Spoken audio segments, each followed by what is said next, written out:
তার যন্ত্রণায় যদি মরেও যেতে, কান্দা ছাড়া ভাষা নাই। ভাষা আছে?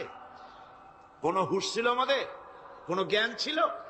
আল্লাহ রাব্বুল আলামিন বলেন, আল্লাহু আখরাজাকুম মিন বুতুনি উম্মাহাতিকুম লা তা'লামুনা শাইআ। মায়ের গর্ভ থেকে এমন অবস্থায় বের করে এনেছি যখন তোমার কোনো হুঁশ নাই, জ্ঞান নাই, কথা বলতে পারো না, পায়খানার ভিতরে পড়ে থাকো, ট্যাটা করে কান্দা ছাড়া পথ নাই, পানির পিপাসায় গলা শুকায় যায়, কান্দা ছাড়া পথ নাই, মনের তোমার মুখের কোনো ভাষা নাই কান্না ছাড়া। আমি তোমার এমন আল্লাহ, আমি তোমার এমন স্রষ্টা, আমি তোমার এমন রব। তোমার ভাষা নাই বলে মায়ের কলিজার ভেতরে আমি তোমার প্রতি এক দুর্বিনীত মহব্বত পয়দা করে দিয়েছি। তোমার কান্না তোমার মায়ের বুকের মধ্যে শেল বিঁধে যায়। তুমি যখন কাঁদো, কান্নার আওয়াজ যখন মায়ের কানে চলে যায়, হাজারো কাজ ফেলে মা দৌড়াইয়া বাচ্চারে কোলে নেয়। কি খাবে কেউ তৈরি করে না। আল্লাহ রাব্বুল আলামিন বলে, বান্দারে, দুনিয়ায় আসার আগে তুমি কি খাবে, খাবারের বন্দোবস্ত আমি আল্লাহ করেছি। আমি এমন স্রষ্টা, তুমি দুনিয়া আসার 6 মাস আগে তোমার মায়ের বুকের ওপরে তোমার খাদ্য গরম করে আমি আল্লাহ রিজার্ভ করে রেখে দিয়েছি। সেই খাদ্য শুধু খাদ্য নয়, রোগের প্রতিষেধক, এটা ওষুধ। আজ বিজ্ঞানীরা, চিকিৎসা বিজ্ঞানীরা বলছেন, মায়ের দুধ সন্তানের খাদ্যের, মায়ের দুধের চাইতে কোনো বিকল্প কিছুই নাই। সন্তান পৃথিবীতে এলে মায়ের প্রথম দুধটা, গ্রামে গঞ্জে অশিক্ষিত এলাকায় প্রথম দুধটা ফেলে দেয়। এটাকে মনে করে এটা খারাপ, এটা খাওয়াতে নাই, তাহলে ধনুষ্টঙ্কার হবে। হাবিজাবি কথা বলে। আল্লাহ দুধ বানাইছে বাচ্চার ধনুষ্টঙ্কার হওয়ার জন্য। মায়ের ওই প্রথম দুধটা হচ্ছে সন্তানের জন্য সমস্ত রোগের প্রতিষেধক। সে ছিল পেটের ভিতরে একটা কাভারের মধ্যে, ওখানে কোনো জার্ম ছিল না, কোনো রোগ জীবাণু ছিল না। ও পৃথিবীতে এসেছে যেখানে অক্সিজেনের ভেতরে জার্ম রয়েছে, বাতাসের ভিতরে জার্ম রয়েছে, যার পরিবেশটা খারাপ হয়ে আছে। মানুষের শ্বাস প্রশ্বাসে, নিঃশ্বাসে হাজারো রোগ বীজাণু জীবাণু ঘুরছে। এই রকমের একটা পৃথিবীতে এসেছে। আসার পরে কচি স্বাস্থ্য, কচি শরীর, কচি হার্ট, কচি লাংস, সেটাকে প্রতিরোধ করবে কি করে? সেজন্য আল্লাহ পাক মায়ের দুধের ভিতরে সমস্ত রোগের প্রতিষেধক দিয়ে দিয়েছেন। সুবহানাল্লাহ। আজকের বিজ্ঞানীরা তা স্বীকার করেছেন। অনেক মা তার সন্তানকে দুধ দেন না, নিজের শরীর স্বাস্থ্য ভালো রাখার চিন্তা করে বাচ্চাকে দুধ খাওয়ান না। এটা অত্যন্ত নির্মম কাজ। বাচ্চাকে দুধ খাওয়ালে বাচ্চার সাথে মায়ের মহব্বত বাড়ে। ইউরোপে, আমেরিকায় মাকে মা বলে ডাকে না, বাপকে শ্রদ্ধা করে না, সম্মান করে না। তার কারণ সেখানে মায়েরা তার সন্তানদেরকে কোলে নেয় না, সন্তানদেরকে ফিডার খাওয়ায়।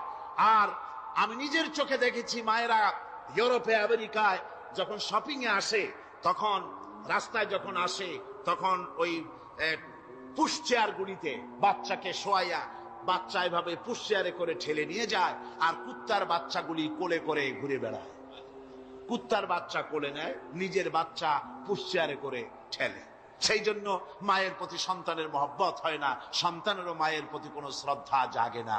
আল্লাহ কি ব্যবস্থা মায়ের কলিজার মধ্যে মহব্বত পয়দা করে দিয়েছেন আল্লাহ পাক। মায়ের বুকের দুধের ভিতরে আল্লাহ রাব্বুল আলামিন, আল্লাহ পাক বলছেন, আমি মানুষ সৃষ্টি করেছি আর তার সমস্ত প্রয়োজন মিটিয়েছি, তার খাবারের সব প্রয়োজন মিটিয়ে দিয়েছি। দুধটাকে ঘন করি নাই, হজম করতে পারবে না বলে ওই দুধটা সামান্য পাতলা করে দিয়েছি, ওর ভিতরে সামান্য মিষ্টি দিয়েছি। দুধের বোটার ভিতরে একটা ছিদ্র দিলে, চোষা মারলে পরে অনেকগুলি দুধ বেরিয়ে এসে গলাটা আটকে যেত, তোমার কচি কণ্ঠ গলা আটকে যেত, শ্বাস করতে পারতে না। এজন্য মায়ের স্তনের বোটার ভিতরে সূক্ষ্ম সূক্ষ্ম 32টা ছিদ্র করে আস্তে করে দুধ বার করে তোমার জীবন আমি বাঁচাইছি। খলাকাল ইনসান, মানুষ সৃষ্টি করেছি আমি আল্লাহ পাক। সুতরাং যে আল্লাহ পাক এ মানুষ সৃষ্টি করলেন, আর মায়ের কলিজার ভিতরে মোহাব্বত পয়দা করে দিলেন, সে আল্লাহ পাক বলছেন খবরদার ওই মাকেও যেন আবার ভুলে যেও না, মাকে সম্মান করো, মা বাপকে মোহব্বত করো, তাদেরকে শ্রদ্ধা করো। বউ পাইয়া সুন্দরী স্ত্রী পেয়ে মায়ের কথা ভুলে যেও না। অনেক সাহেব আছে মায়ের কথা ভুলে যায়, স্ত্রীর কথা অনুযায়ী মায়ের উপর অত্যাচার করে, এরকমও বহুত আছে।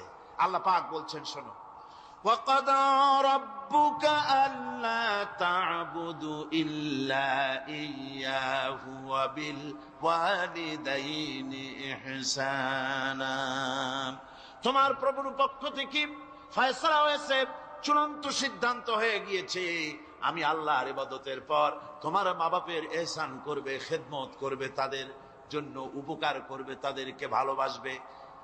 আল্লাহ রাব্বুল আলামিন বলেন মা বাবার সঙ্গে কেমনে কথা বলবে, তাদের সাথে কিভাবে আচরণ করবে, আল্লাহ তাও শিখিয়ে দিয়েছেন। আল্লাহ পাক বলেন ওয়ালা তাকুল লাহুমা ওয়াকুল লাহুমা কাওলান কারীমা। মা বাবার সাথে সম্মানজনক কথা বলো।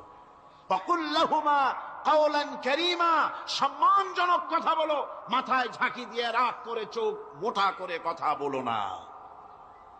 তুমি সন্তান, তোমার জন্য সবচাইতে বড় পীর তোমার আব্বা তোমার আম্মা, ঠিক কিনা কর? ছেলের জন্য, মেয়ের জন্য, সন্তানের জন্য সবচাইতে বড় পীর কে? বাপ মা। এটা ভালো করে মনে রাখতে হবে। আপনার মৌলানা সাহেবদের দোয়া, পীর সাহেবদের দোয়া কবুল হতেও পারে, নাও হতে পারে, 50-50 সম্ভাবনাও আছে, আবার সম্ভাবনা নাইও। কিন্তু মা বাবের দোয়া কবুল হবে 100% সিউরিটি রয়েছে। রাসূলুল্লাহ বলেছেন 3 জনের দোয়া কবুল হবে, মুস্তাজাবুদ দাওয়াত। কয়জনের দোয়া কবুল হবে? আল্লাহ রাব্বুল আলামিনের হাবিব বলেন 3 জনের দোয়া কবুল হবে আল্লাহর দরবারে। তার মধ্যে একজন হলেন মাজলুম ব্যক্তি, যে ব্যক্তি অত্যাচারিত, যে ব্যক্তি মুসাফির, প্রবাসী, তার দোয়া কবুল হবে। আর মা বাপ যদি সন্তানের জন্য দোয়া করে, ওই দোয়া আল্লাহ রব্বুল আলামিনের দরবারে মঞ্জুর হয়ে যায়। আল্লাহ রব্বুল আলামিন মা বাপ সম্পর্কে বলেন, মা বাবের জন্য আমার কাছে দোয়া করবি বান্দারা, আমার কাছে দোয়া করবি। দোয়াটা আল্লাহ পাক শেখাচ্ছেন, রব্বিরহামহুমা কামা রব্বায়ানি সাগীরা। পড়েন সবাই, রব্বিরহামহুমা কামা রব্বায়ানি সাগীরা। একটু জিকির করেন লা ইলাহা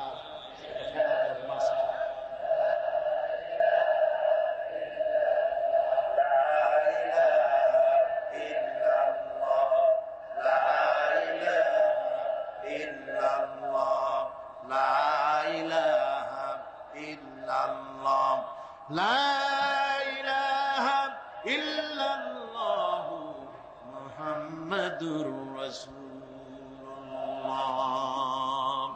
আমার ভাইরা, আল্লাহ পাক শিখাচ্ছেন, বান্দা তোর মা বাপের জন্য আমার কাছে দোয়া কর। আয় আল্লাহ, আয় রব, আয় আমার প্রভু, আমার মা বাপ যেমন ছোটবেলায় আমাকে স্নেহের কোলে লালন পালন করেছে, আয় আমার আল্লাহ তুমি আমার মা বাপকে তোমার রহমতের কোলে লালন পালন করো। আল্লাহ শিখাই দিয়েছেন। আমার ভাইরা, প্রত্যেক নামাজের পরে এই দোয়াটা ভুলে যাবেন না। ভুলে যাবেন? ভুলে যাবেন? আমার ভাইয়েরা, আমার বোনেরা, সবাই প্রত্যেক নামাজের পরে পড়বেন রব্বিরহামহুমা কামা রব্বায়ানি সাগীরা। এই দোয়া করতে কেউ ভুলে যাবেন না।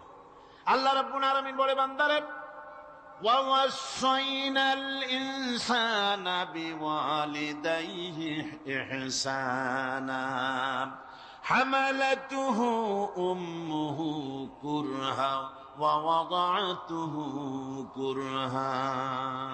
আল্লাহ পাক বলেন, আমি পৃথিবীর সমস্ত মানব মণ্ডলীকে উপদেশ দিয়েছি, মা বাপকে সম্মান করো, শ্রদ্ধা করো, তাদের উপকার করো। তার কারণ হলো তোমার মা তোমাকে গর্ভে ধারণ করেছে অত্যন্ত কষ্টের সাথে।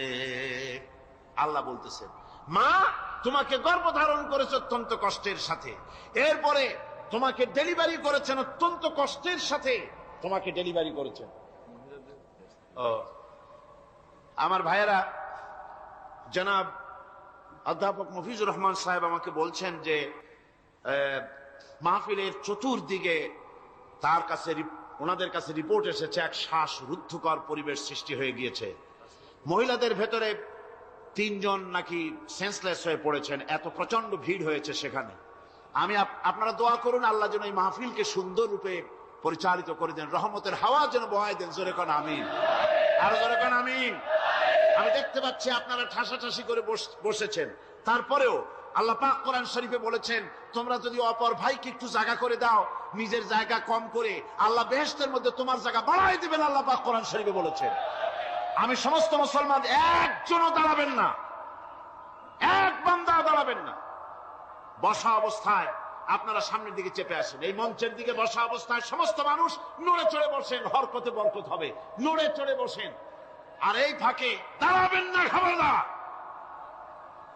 বসা অবস্থায় মঞ্চের দিকে চেপে আসেন আর জোরে সোরে মহব্বতের সাথে জিকির করেন লা ইলাহা ইল্লাল্লাহ, লা ইলাহা ইল্লাল্লাহ, লা ইলাহা।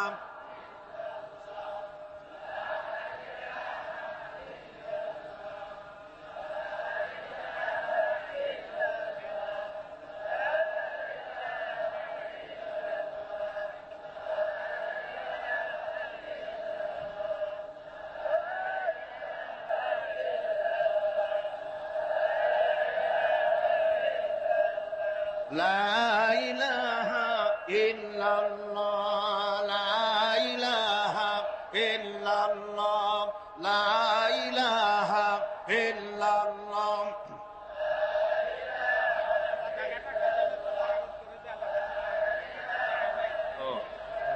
লা ইলাহা ইল্লাল্লাহ মুহাম্মাদুর রাসূলুল্লাহ।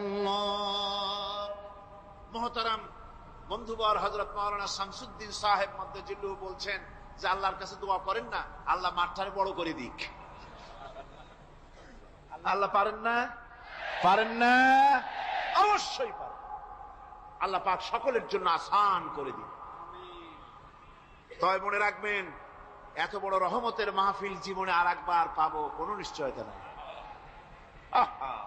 কোনো নিশ্চয়তা নাই। এত বড় বরকতের মাহফিল, রহমতের মাহফিল, জান ভরে শুনুন আর আরাম করে বসুন, হাঁটা চলা বন্ধ করুন। নিতান্ত প্রাকৃতিক কারণ ছাড়া ওঠা বসা করার চেষ্টা না করাটাই ভালো। আল্লাহ পাক বলছেন আমি গোটা বিশ্বের সমস্ত মানব মণ্ডলীকে উপদেশ দিয়েছি মা বাপের খেদমত করো, সম্মান করো। কেন? মা তোমাকে পেটে ধারণ করেছে বড় কষ্টের সাথে। কে বলছেন এ কথা? আমার আল্লাহ বলতেছেন পেটে ধরতে খুব কষ্ট হয়েছে। আপনাকে পেটে রেখে মায়ের কত কষ্ট হয়েছে সে কথা বোঝার জন্য আপনার গর্ভবতী স্ত্রীর দিকে তাকায় দেখেন। আপনার স্ত্রী যখন গর্ভবতী হবে তখন দেখবেন তার অবস্থাটা কি, ওইটা দেখে আপনি আন্দাজ করতে পারবেন আপনার মায়ের কত কষ্ট হয়েছিল।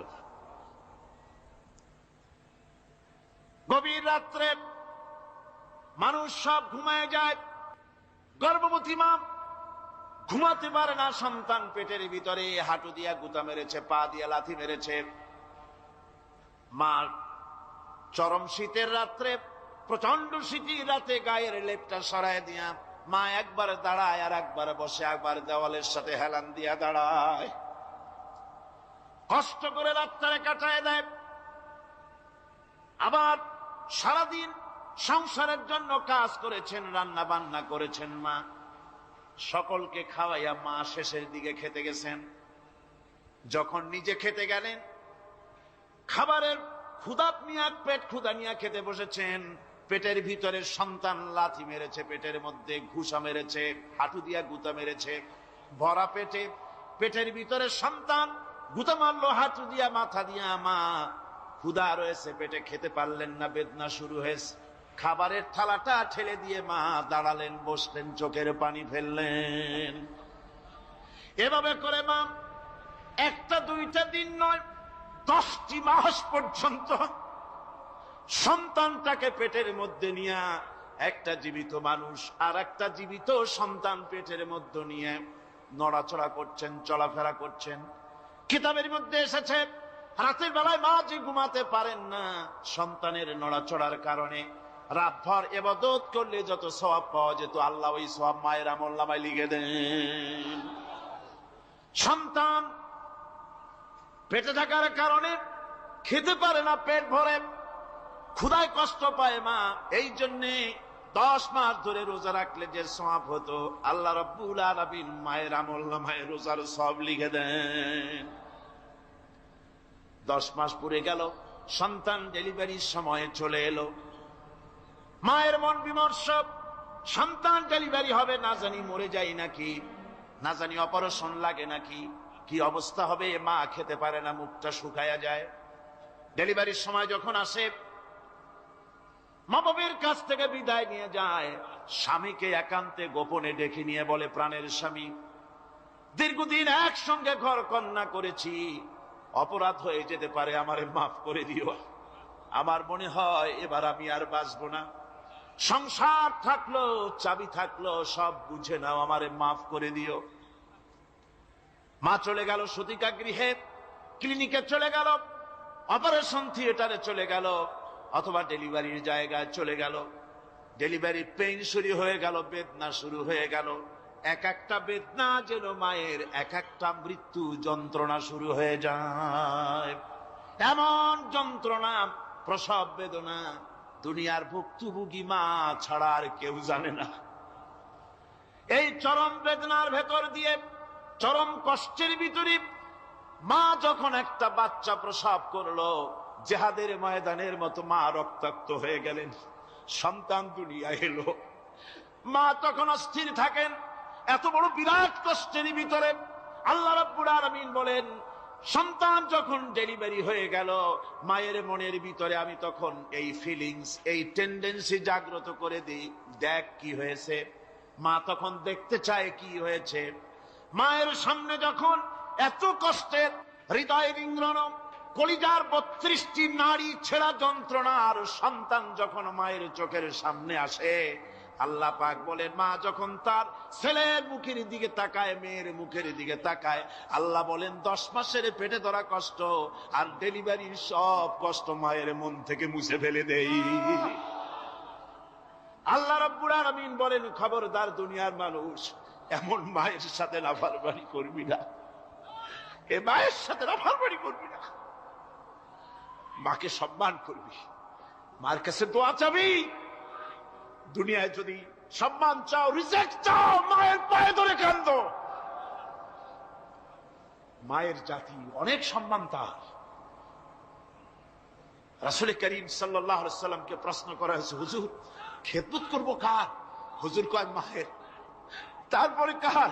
হুজুর কয় মায়ের। তারপরে কার? হুজুর বলেন মায়ের। তারপরে কার? তোমার পিতার। 3 গুণ। তোর মায়ের মর্যাদা 3 গুণ বেশি, তোর বাপের চাইতে মর্যাদা বেশি। সুবহানাল্লাহ পড়ে। আর আজকে ইসলামের শত্রুরা তারা বলে যে ইসলাম নারীর অধিকার আদায় করে নাই। নারীর অধিকার ইসলাম দেয় নাই তো কে দিয়েছে? আমার বন্ধুগণ, বিশ্বনবী জনাব মুহাম্মদ রাসূলুল্লাহ সাল্লাল্লাহু আলাইহি ওয়াসাল্লাম মসজিদে নববীর ভিতরে বসে আছেন। এক বৃদ্ধা মহিলা মসজিদের মধ্যে প্রবেশ করলেন। হুজুর বৃদ্ধাকে দেখে দাঁড়ায় গেলেন, বিশ্বনবী বুড়ি মেয়ে লোককে দেখে দাঁড়ায় গেলেন। আল্লাহ নবী বুড়িকে দেখে দাঁড়ালেন। বুড়ি যখন কাছে এলেন, আল্লাহর নবী নিজের গায়ের চাদর বুড়ির জন্য বিছায়া দিলেন। বুড়ি বসলেন। এরপরে কথাবার্তা সারার পর বুড়ি যখন বিদায় হবেন, হুজুর আবার দাঁড়ালেন। বুড়ি মহিলা চলে গেলেন। সাহাবায়ে কেরাম বলেন, ইয়া রাসূলুল্লাহ, কিছুই বুঝলাম না, একজন বৃদ্ধা মহিলার জন্য বিশ্বনবী দাঁড়ান আর গায়ের চাদর বিছান, আমরা বড় আশ্চর্য হয়ে গেলাম। নবীজি বলেন, ও আমার সাহাবীরা, তোমরা জানো না, এই মহিলা কি চিনতে পারো নাই? আমি আমার মায়ের দুধ আমার জীবনে কিসমতে তেমন হয় নাই। আমি আমার মায়ের দুধ তেমন কিসমতে পাই নাই। যার বুকে দুধ খেয়ে, যার কোলে কাখে চড়ে আমি বড় হয়েছি, আমার সেই দুধ মা, ইনি হযরতে হালিমাতুস সাদিয়া, আমার সেই দুধ মা। রাসূলুল্লাহ নিজে সম্মান দিয়েছেন মায়ের। খবরদার মাকে অসম্মান করবেন না, মাকে সম্মান করবেন, মাকে শ্রদ্ধা করবেন। আমার বন্ধুগণ, আলেম ওলামা পীর বুজুর্গদের জন্য হাদিয়া তো দেন, আপনারা কোনো নিষেধ নাই, দেন। হাদিয়া দেওয়াও সুন্নত, নেওয়াও সুন্নত, দিবেন, আমি কোনো নিষেধ করি না। কিন্তু আমি বলতে চাই, পীর বুজুর্গদের কাছে, আলেম ওলামাদের কাছে হাদিয়া দিয়া আল্লাহরে যত না খুশি করতে পারবেন, এই ডালিম বেদানার মৌসুমে বেদানা একটা ভেঙে নিজ হাতে যদি মায়ের মুখে তুলে দেন, আল্লাহর আরশ খুশি হয়ে যাবে, আল্লাহর আশীর্বাদ খুশি হয়ে যাবে, আল্লাহ পাক খুশি হয়ে যাবে। মায়েরে খাওয়াও, বাপকে খাওয়াও, তোমার সবচেয়ে বড় পীর তিনি। সুবহানাল্লাহ পড়ে, সুবহানাল্লাহ।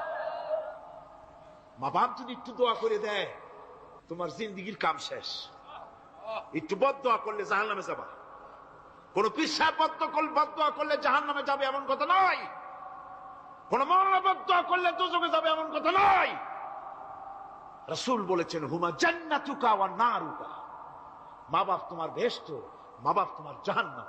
মা বাপ যদি অসন্তুষ্ট হয় দোজখে যাবি, আর মা বাপ যদি খুশি আল্লাহর জান্নাতে চলে যাবি। সুবহানাল্লাহ, সুবহানাল্লাহ, সুবহানাল্লাহ। মায়ের পায়ের তলে তোর বেহেশত। আমরা পুরুষ, আমাদের গত বছরও বলেছি, আমরা পুরুষ, আমাদের পায়ের তলে জুতা। আমাদের পায়ের তলে কি? শুধু জুতা। আর আমার মা, আমার মায়ের জাতি যারা এই প্যান্ডেলে বসে আছেন, আমার মায়েরা, বোনেরা, মায়ের জাতি যারা পৃথিবীতে, মায়ের জাতির পায়ের তলে আল্লাহর বেহেশত। সুবহানাল্লাহ। নারীর মর্যাদা ইসলাম দেয় নাই, কে দিয়েছে? আল্লাহ দিয়েছেন, আল্লাহর রাসূল দিয়েছেন। আমার বন্ধুগণ, হযরত বাইজিদ বুস্তামি, ছোট্ট বাচ্চা ছেলে, গভীর রাত্রে মা অসুস্থ, পানির পিপাসায় জেগে উঠেছেন। বাবারে, পিপাসায় শেষ হয়ে গেলাম, পানি দাও। ছেলে ঘরের ভিতরে পানি না পেয়ে বাইরে দৌড়াদৌড়ি করলেন। অনেক দূর থেকে পানি নিয়ে এসে দেখেন মা ঘুমায় গেছেন। পানি নিয়ে দাঁড়ানো, পৌষ মাস, মাঘ মাসের শীতের রাত, ফজরের সময় মায়ের ঘুম ভেঙে গেল। তাকিয়ে দেখেন বাইজিদ দাঁড়ানো, হাতে পানি থরথর করে কাঁপছে। জিজ্ঞাসা করে, বাইজিদ তুমি দাঁড়ানো কেন? ছোট্ট বাচ্চা বলে, মা পানি চেয়েছিলে তুমি গভীর রাত্রে, পানি ঘরে ছিল না, অনেক দূর থেকে আনতে হয়েছে।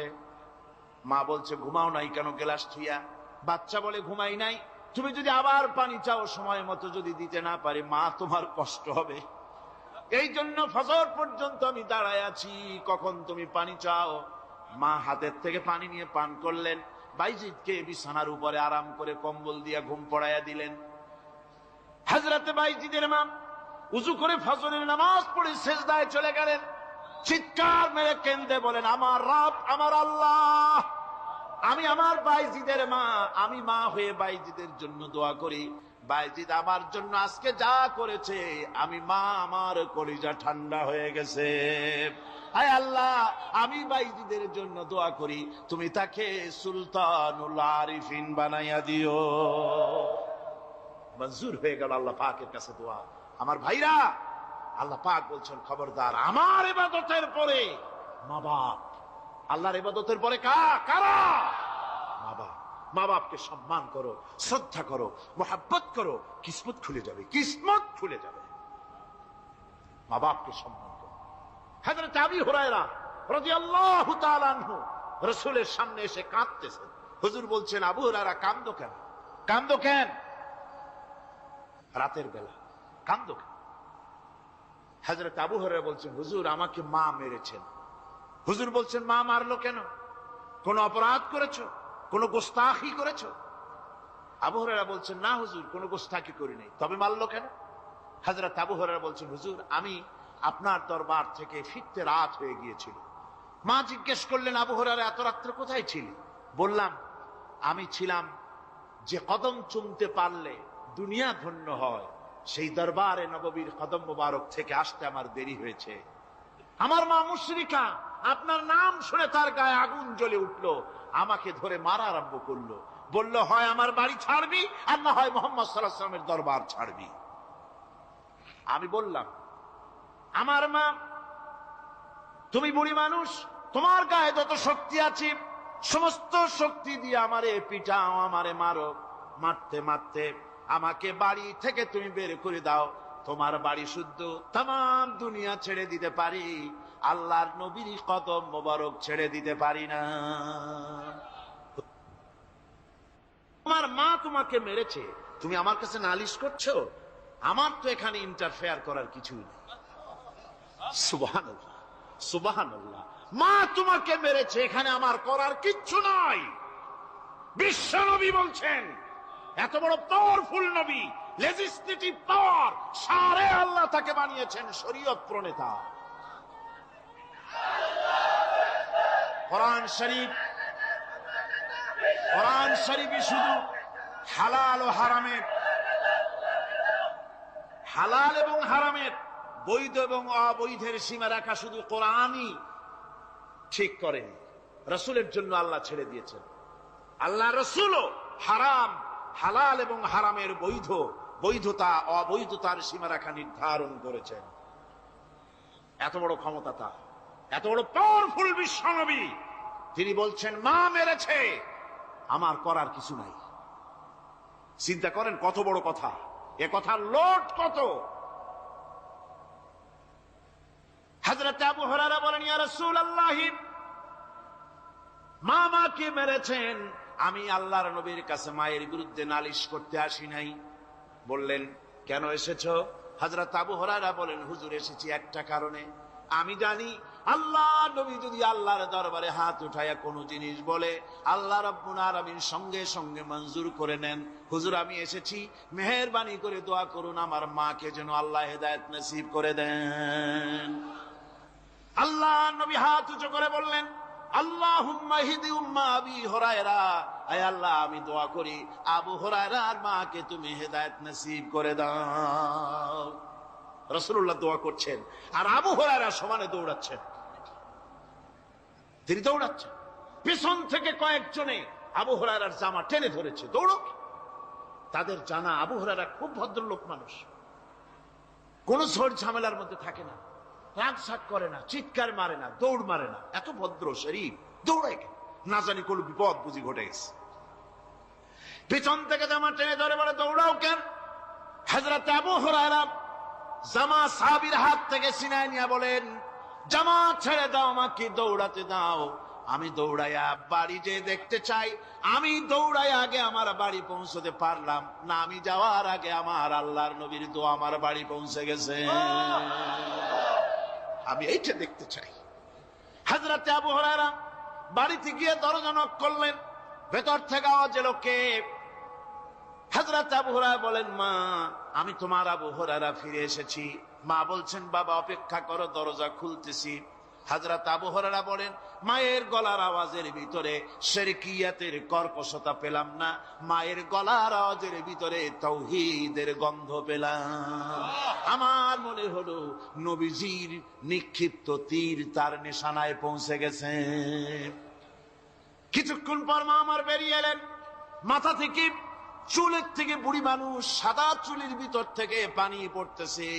মা বলল, বাবারে তোমারে মারার পর আমি বড় অনুতপ্ত হয়েছি, অনুশোচনা করেছি, আমি গোসল করেছি, মনে মনে ভাবলাম আমার ছেলে তো কোনো খারাপ জায়গায় যায় নাই, কেন তারে মারলাম? আমি বড় লজ্জায় পড়েছি তোমারে মেরে।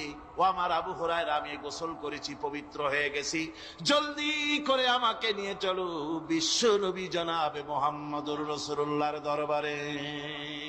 হযরত আবু হুরায়রার মা ঘোষণা করলেন, আশহাদু আল্লা ইলাহা ইল্লাল্লাহু ওয়াহদাহু লা শারীকা লাহু ওয়া আশহাদু আন্না মুহাম্মাদান আবদুহু ওয়া রাসূলুহু। আমার ভাইরা, মা বাপ সবচেয়ে সম্মানের জিনিস। আল্লাহর ইবাদতের পরই মা বাপের খেদমত করতে হবে। আল্লাহ পাক বলছেন, বান্দারে দেখ, মায়ের পেট থেকে আনলাম, মায়ের বুকের মধ্যে মহব্বত পয়দা করলাম, এত মহব্বত দিলাম তোর উপরে,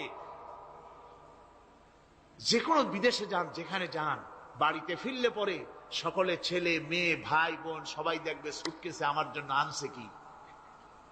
সবাই চিন্তা করবে আমার জন্য কি এনেছে। একমাত্র মা সন্তানের মুখের দিকে তাকাবে কখন খাইছে সে। সুবহানাল্লাহ, সুবহানাল্লাহ, আমার বাসার মুখখানা শুকনা, তুই বুঝি আজকে কিছু খাইস নাই? বিদেশে যেসব সন্তান থাকে, মা কাটা কবুতরের মতো ছটফট করে। আমার ছোটবেলার কথা আমি দেখেছি। শর্ষিরা মাদ্রাসায় পড়তাম, আব্বা টাকা দিতেন মাদ্রাসায় যাওয়ার সময়, আবার মা আবার মুরগির ডিম বিক্রি করা, বিভিন্ন জিনিস বিক্রি করা বা বাজার করা পয়সা, উদ্বৃত্ত কিছু পয়সা আব্বার অজান্তে আমার হাতের মুঠার মধ্যে দিয়ে দিতেন। যখন মাদ্রাসার দিকে রওনা হয়েছি, পর্দার আড়াল থেকে দরজা থেকে দেখতাম, যতক্ষণ তাকায় দেখতেছি চোখ থেকে পানি দরদর করে পড়তেছে। সুবহানাল্লাহ, মা কি জিনিস! আল্লাহ আল্লাহ আল্লাহ। বিদেশে যদি কারো সন্তান মারা যায়, সবার জানা লাগে।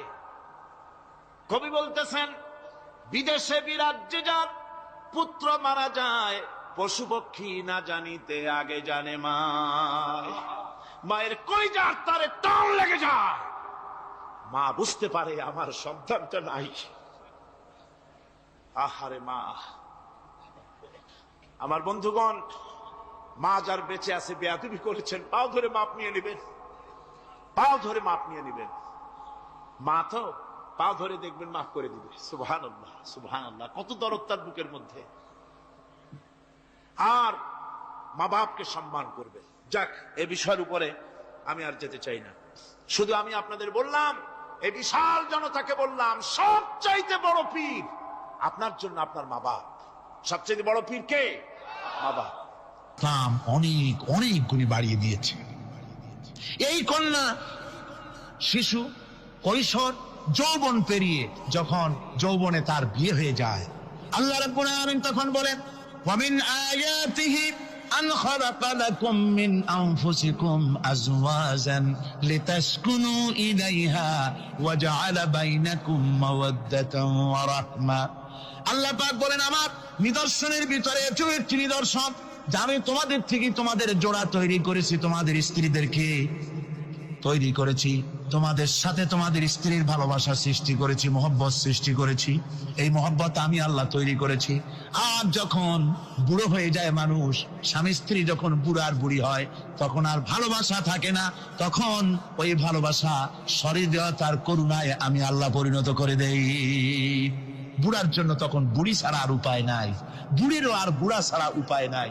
তখন ভালোবাসা কোনো বিশেষ কোনো অক্ষ নিয়ে ভালোবাসা নয়, তখন একের উপরে অন্য একদম নির্ভরশীল হয়ে পড়ে। আল্লাহ পাক বলেন, এই অবস্থা আমি আল্লাহ সৃষ্টি করে দেই। সুবহানাল্লাহ ওয়া বিহামদিহি। স্ত্রীকে রাসূলুল্লাহ কত ভালোবাসতেন। আল্লাহ নবী বলেছেন, আমার কাছে তিনটা জিনিস প্রিয়, একটা হচ্ছে সুগন্ধি, একটা হচ্ছে নামাজ, আর একটা হচ্ছে স্ত্রী। সুবহানাল্লাহ, স্ত্রী আমার কাছে প্রিয়। হুজুর বলেছেন, তোমাদের মধ্যে সেই ব্যক্তি উত্তম যে ব্যক্তি তার স্ত্রীর কাছে উত্তম। আমি আমার স্ত্রীদের কাছে উত্তম ব্যক্তি। সুবহানাল্লাহ। রাসূলুল্লাহ স্ত্রীকে কত ভালোবাসতেন। বিশ্বনবী রাজনৈতিক কর্মকাণ্ড চালাচ্ছেন, যুদ্ধের দামামা বাজতেছে, চতুর্দিকে কত অশান্তি, সবকিছু চলছে, স্ত্রীর হক আদায় করতে ভুলে যাননি। রাতের বেলায় হযরত আয়েশার বয়স কম, তাকে নিয়ে রাসূলুল্লাহ একটু সুযোগ পেয়েছেন, বলছেন, আয়েশা সব তো ঘুমিয়ে, চলো আমরা একটু দৌড়াই। ওই যে দূরে একটা জিনিস দেখা যায়, দৌড় দাও, দেখি কি আগে যায়। দুজনে দৌড় প্রতিযোগিতা করলেন। দৌড় প্রতিযোগিতায় হযরত আয়েশা ফার্স্ট হলেন, হুজুর পিছনে পড়ে গেলেন। হযরত আয়েশা খুব আনন্দ করলেন যে আপনি কিন্তু আমার সাথে দৌড়ে পারলেন।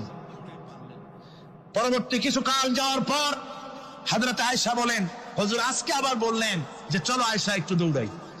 হযরত আয়েশা বলছেন যে সেদিনের তুলনায় আমার শরীর একটু, আমি মুটিয়ে গেছি, শরীরটি স্থূল হয়েছে। আমি আজকে দৌড়ালাম কিন্তু পারলাম না, রাসূল আগে চলে গেলেন। আমি হাঁপাতে হাঁপাতে যখন হুজুরের কাছে চলে গেছি, হুজুর তখন মুস্কি হেসে আমাকে বললেন, আয়েশা ওই সেই দিনের জবাব আজকে দিয়ে দিলাম। সুবহানাল্লাহ বিহামদিহি, সুবহানাল্লাহ বিহামদিহি। বিশ্ব নবী কত বড় আদর্শ বিশ্ব মানবতার জন্য। তিনি বলেছেন, আরাফাতের ময়দানে রাসূলুল্লাহ বলেছেন, তোমরা যেমন পড়বে তোমার স্ত্রীদেরকে তেমন পড়াবে, তোমরা যেমন খাবে তোমার স্ত্রীদেরকে তেমন খাওয়াবে।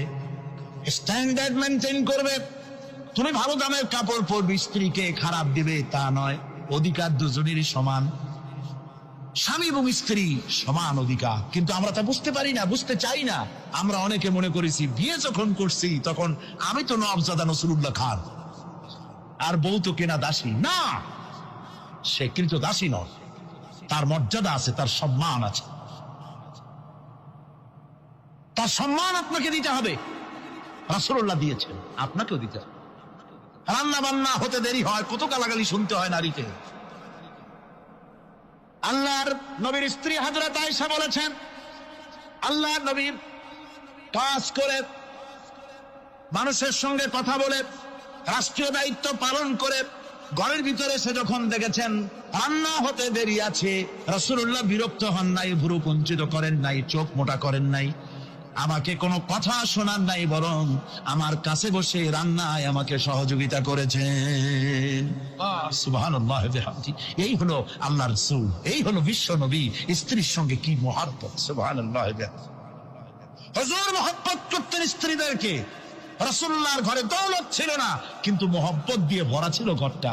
হুজুরের ঘরে ফ্রিজ নাই, এসি নাই, হুজুরের ঘরে কার্পেট নাই, হুজুরের ঘরের মধ্যে জাজির নাই, তোশক নাই, বড় বড় কম্বল নাই, আরামের কোনো জিনিস নাই, মডার্ন ইকুইপমেন্টস কিচ্ছু নাই, দৌলত নাই, কিন্তু মহব্বত দিয়ে ঘরটা ভরা। হযরত আয়েশা বলেছেন, আমি পানি পান করে, যখন আমি পানি পান করে গ্লাস রেখে দিতাম, আল্লাহর নবী তখন গ্লাসের সেই জায়গায় ঠোঁট লাগাতেন যেখানে আমি ঠোঁট লাগাইয়া পানি পান করেছি। আমি গোশত চিবোতাম, রাসূলুল্লাহ আমার হাত থেকে গোশত টুকরা নিয়া সেই জায়গায় চিবোতেন যেখানে আমি চিবয়েছি। সুবহানাল্লাহ ওয়া বিহামদিহি। আমার ভাইরা, রাসূল তার স্ত্রীদেরকে মহব্বত করতেন, স্ত্রীরাও রাসূলকে মহব্বত করতেন দারুণ ভাবে। একবার হযরত আয়েশা সিদ্দিকা রাদিয়াল্লাহু তাআলা আনহা হুজুরকে গোসল করাতে ছিলেন, মাথার উপরে পানি ঢালতেছেন, হুজুর একটা চকির উপরে বা একটা তক্তার উপরে বসে আছেন। গোসলের পানির ভিতরে রাসূলুল্লাহ দেখতে পেলেন রক্তের মতো কি যেন প্রবাহিত হয়ে যাচ্ছে। হুজুর জিজ্ঞেস করেন, আয়েশা রে, পানির ভিতরে রক্তের মতো কি দেখা যায়? হযরত আয়েশা বলেন, হুজুর আপনি যখন বসেছিলেন অসতর্ক মুহূর্তে তক্তার নিচে আমার একটা আঙ্গুল পড়েছিল, পায়ের আঙ্গুলটা ফেটে বোধহয় রক্ত বেরোতেছে। রাসূলুল্লাহ তাড়াতাড়ি করে উঠলেন আর ওই আঙ্গুলকে ব্যান্ডেজ করে দিলেন। রাসূলুল্লাহ বললেন, আয়েশা রে, আঙ্গুল ফেটে গেছে, একটু আহাহু পর্যন্ত করলে না, এতক্ষণ তুমি কষ্ট করলে কেন? হযরত আয়েশা বলেন, ইয়া রাসূলুল্লাহ, ওটা তো একটা পায়ের আঙ্গুল। আয়েশার কলিজাটা ফেটে যদি রক্ত বেরোতো, রাসূলুল্লাহকে উঠতে বলতে আমি পারতাম না। কি মহব্বত রাসূলের সাথে! হযরত আয়েশা বলেন, রাসূল সাল্লাল্লাহু আলাইহি ওয়াসাল্লাম স্ত্রীদেরকে এত ভালোবাসতেন, আমাদের ঘরে গোশত টোস্ত তেমন রান্না বান্না খুব কম হতো। গোশত রান্না হবে কি, মাসের পর মাস চলে গেছে রাসূলের বাড়িতে, হুজুর স্ত্রীরা বলেছেন আমাদের ঘরে চুলে আগুন জ্বলে নাই, একটু শুকনা রুটি, একটু শুকনা খেজুর আর একটু পানি খেয়ে আমাদের জীবন চলেছে, এরকমের অবস্থা হয়েছে। তারপরে এই অবস্থা চলেছে, এর মধ্যে যদি কখনো একটু গোশত আসছে, হুজুর যখন ছাগল টাগল ইত্যাদি ছাগল দুম্বা জবাও করেছেন, এই দুম্বার গোশত নিয়ে, ছাগলের গোশত নিয়ে রাসূলুল্লাহ নিজে বেরোতেন। হযরত খাদিজার বান্ধবী কোথায় আছে খুঁজে ওই বান্ধবীর কাছে গোশত পৌঁছে দিয়ে আসতে। হযরত আয়েশা বলেন, একদিন আমার ঘুম ভেঙে গেল, দেখি হুজুর আমার কাছে নাই, গেলেন কোথায়? খুঁজতে খুঁজতে যায় দেখি মসজিদে নববীর ভিতরে হুজুর হাত তুলে বসে আছেন, মোনাজাত করতেছেন। আমি পেছনে গিয়ে হাত তুললাম, আমি শুনতে পাচ্ছি নবীজি দোয়া করছেন, রব্বুল আলামিন কিয়ামতের ময়দানে যেদিন সন্তান তার পিতাকে ভুলে যাবে, মা তার সন্তানকে হারায় ফেলবে, ওই কঠিন হাসরের ময়দানে আমি যেন আমার খাদিজাকে হারাইয়া না যাই। মুনাজাতের শেষে হযরত আয়েশা বলেন, ইয়া রাসূলুল্লাহ, খাদিজার কথা আপনার এত কেন বারবার মনে পড়ে? একটা বুড়িরে বিয়ে করেছিলেন 25 বছর বয়সের সময়, 40 বছর বুড়ি, তার কথা কেন এত মহব্বত আপনার মনে পড়ে? তার থেকে যুবতী মেয়ে, সুন্দরী মেয়েকে আপনার স্ত্রী হিসেবে আপনি পান নাই। হুজুর বলেন, আয়েশা রে, খাদিজা সম্পর্কে এমন কথা তুমি আর বলো না, তোমরা সবাই আমার সুখের দিনের স্ত্রী, আর খাদিজা আমার এমন সময় স্ত্রী ছিল যখন মক্কায় আমার আশ্রয় ছিল না, তামাম মক্কা নগরীতে আমার আশ্রয় ছিল না।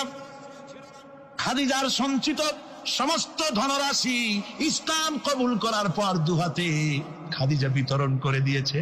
হযরত আয়েশা বলেন, হুজুর আমার গোস্তা কি মাফ করে দেন, আমি আর এরকম বলবো না, তবে খাদিজা সম্পর্কে আমার কিছু একটু শুনান।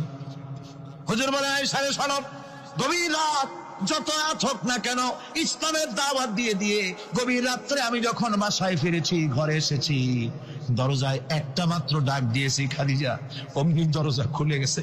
আমি জিজ্ঞেস করেছি, খাদিজা রে, যত রাত্রে আসলাম, যতবার আসলাম, একটা ডাকের বেশি লাগলো না, তুমি কি ঘুমাও না?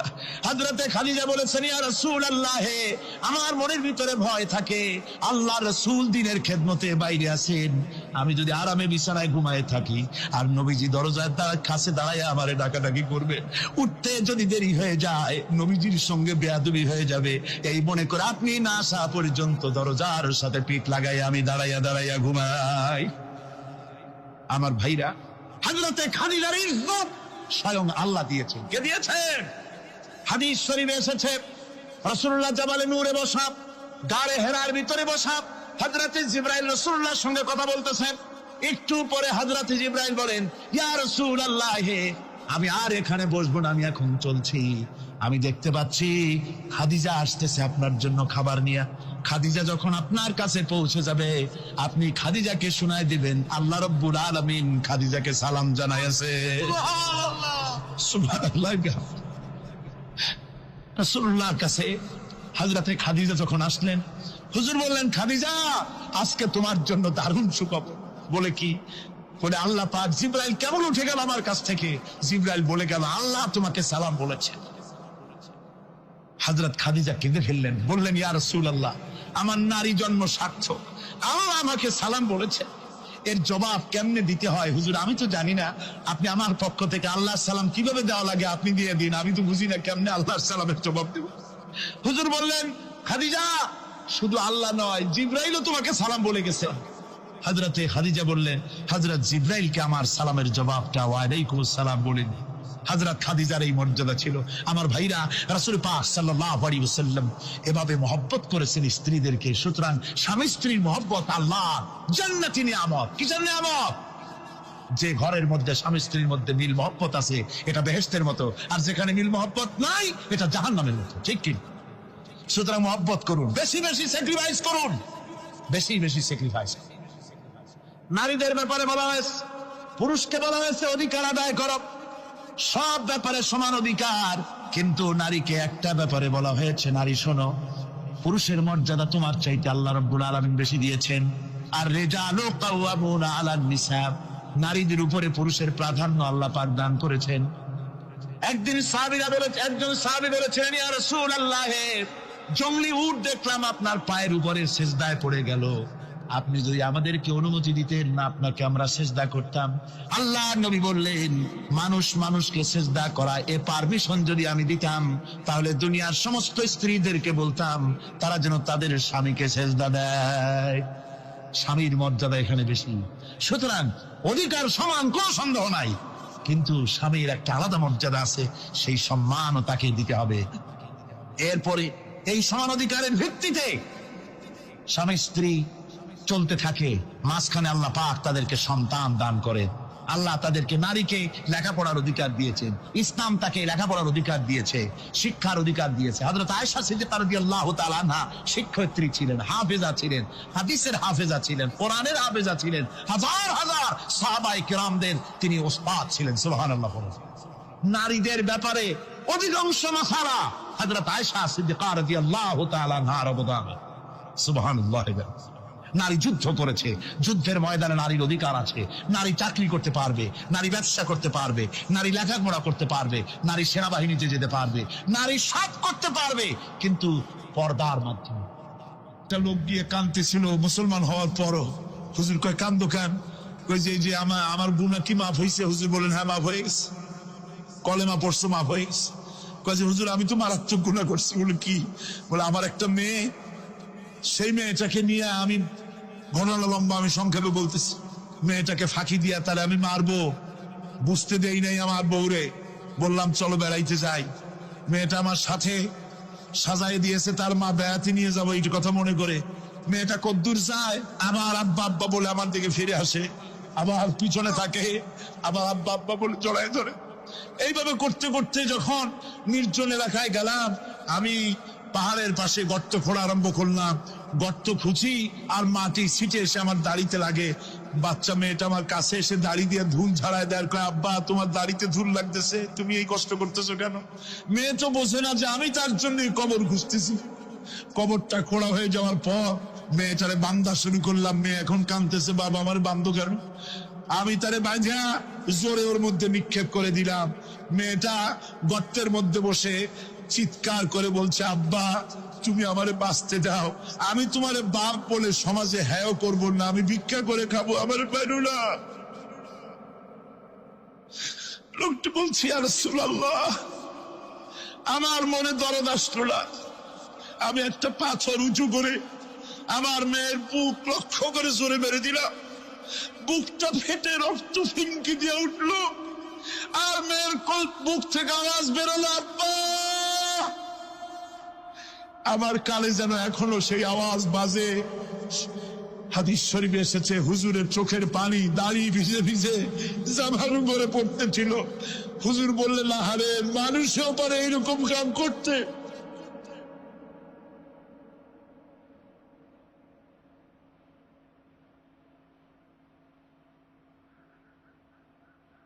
পৃথিবীতে নারীর যখন কোনো সম্মান ছিল না, মর্যাদা ছিল না, সেই সময় আমার রাসূল, আমার বিশ্বনবী নারীদেরকে সম্মানের হাত ধরে গর্তের ভিতর থেকে উঠাইয়া রানীর সিংহাসনে বসায় দিলেন। সুবহানাল্লাহ, মায়ের মর্যাদা দিয়ে দিলেন। সুবহানাল্লাহ, নারীরা আমাদের মায়ের জাত। নারীরা আমার কি এর জাত? মায়ের জাত। আমার মা বোনেরা, তোমাদের সম্মান কত তোমরা জানো না। আমরা পুরুষ, আমাদের পায়ের তলে জুতা, আর তোমরা আমাদের মায়ের জাত। তোমরা নারী, তোমাদের পায়ের তলে আল্লাহর জান্নাত, আল্লাহর ব্যস্ততা তোমাদের পায়ের তলে। এই সম্মান আল্লাহ তোমাদের দিয়েছে, নবী দিয়েছেন। সুবহানাল্লাহ কর।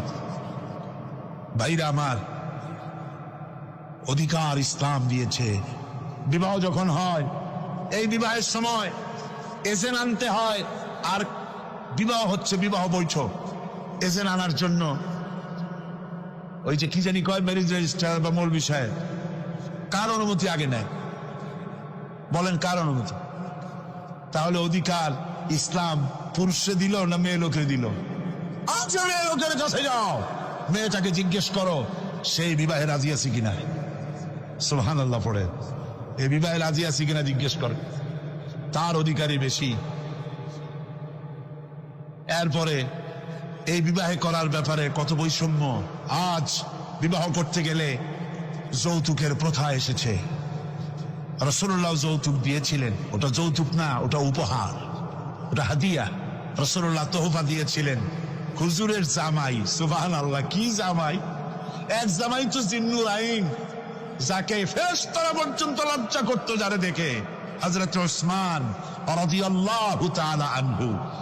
আর একজন হযরত আলী কাররামাল্লাহু ওয়াজহাহু।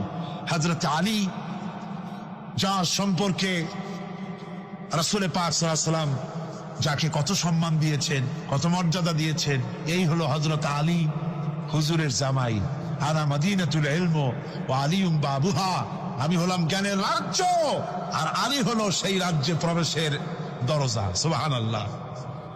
ভাইরা, এই হলো জামাই। আর মেয়ে খাতুনে জান্নাত, বিনতে রাসূল, বেহেশতের সমস্ত রমণীদের সরদারিনী মা ফাতিমাতুজ জাহরা রাদিয়াল্লাহু তাআলা আনহা।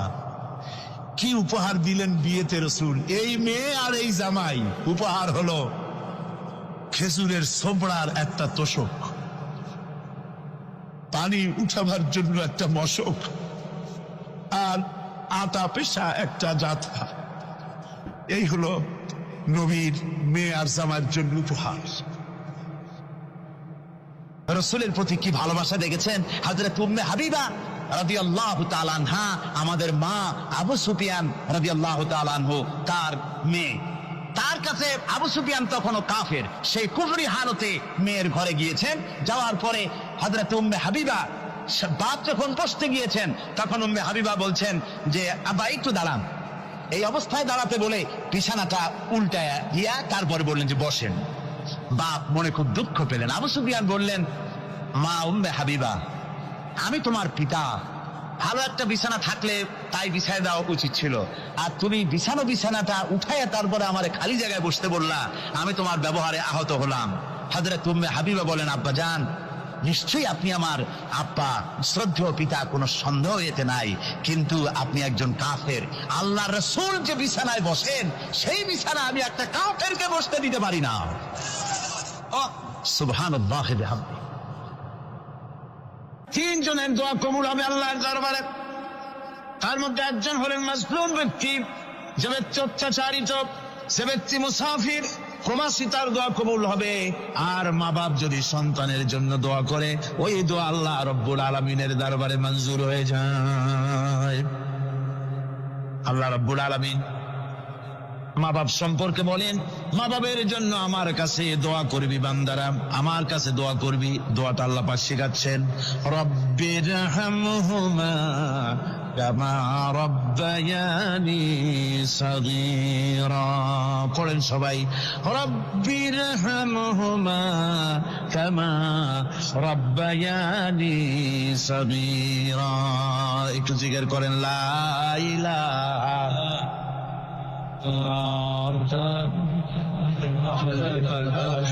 লা ইলাহা ইল্লাল্লাহ, লা ইলাহা ইল্লাল্লাহ, লা ইলাহা ইল্লাল্লাহ, লা ইলাহা ইল্লাল্লাহ মুহাম্মাদুর রাসূলুল্লাহ। আমার ভাইরা, আল্লাহ পাক শিখাচ্ছেন, বান্দা তোর মা বাপের জন্য আমার কাছে দোয়া কর। আল্লাহ রব, আয় আমার প্রভু, আমার মা বাপ যেমন ছোটবেলায় আমাকে স্নেহের কোলে লালন পালন করেছে, আয় আমার আল্লাহ তুমি আমার মা বাপকে তোমার রহমতের কোলে লালন পালন করো। আল্লাহ শিখাই দিয়েছেন। আমার ভাইরা, প্রত্যেক নামাজের পরে এই দোয়াটা ভুলে যাবেন না, ভুলে যাবেন, ভুলে যাবেন। আমার ভাইরা, আমার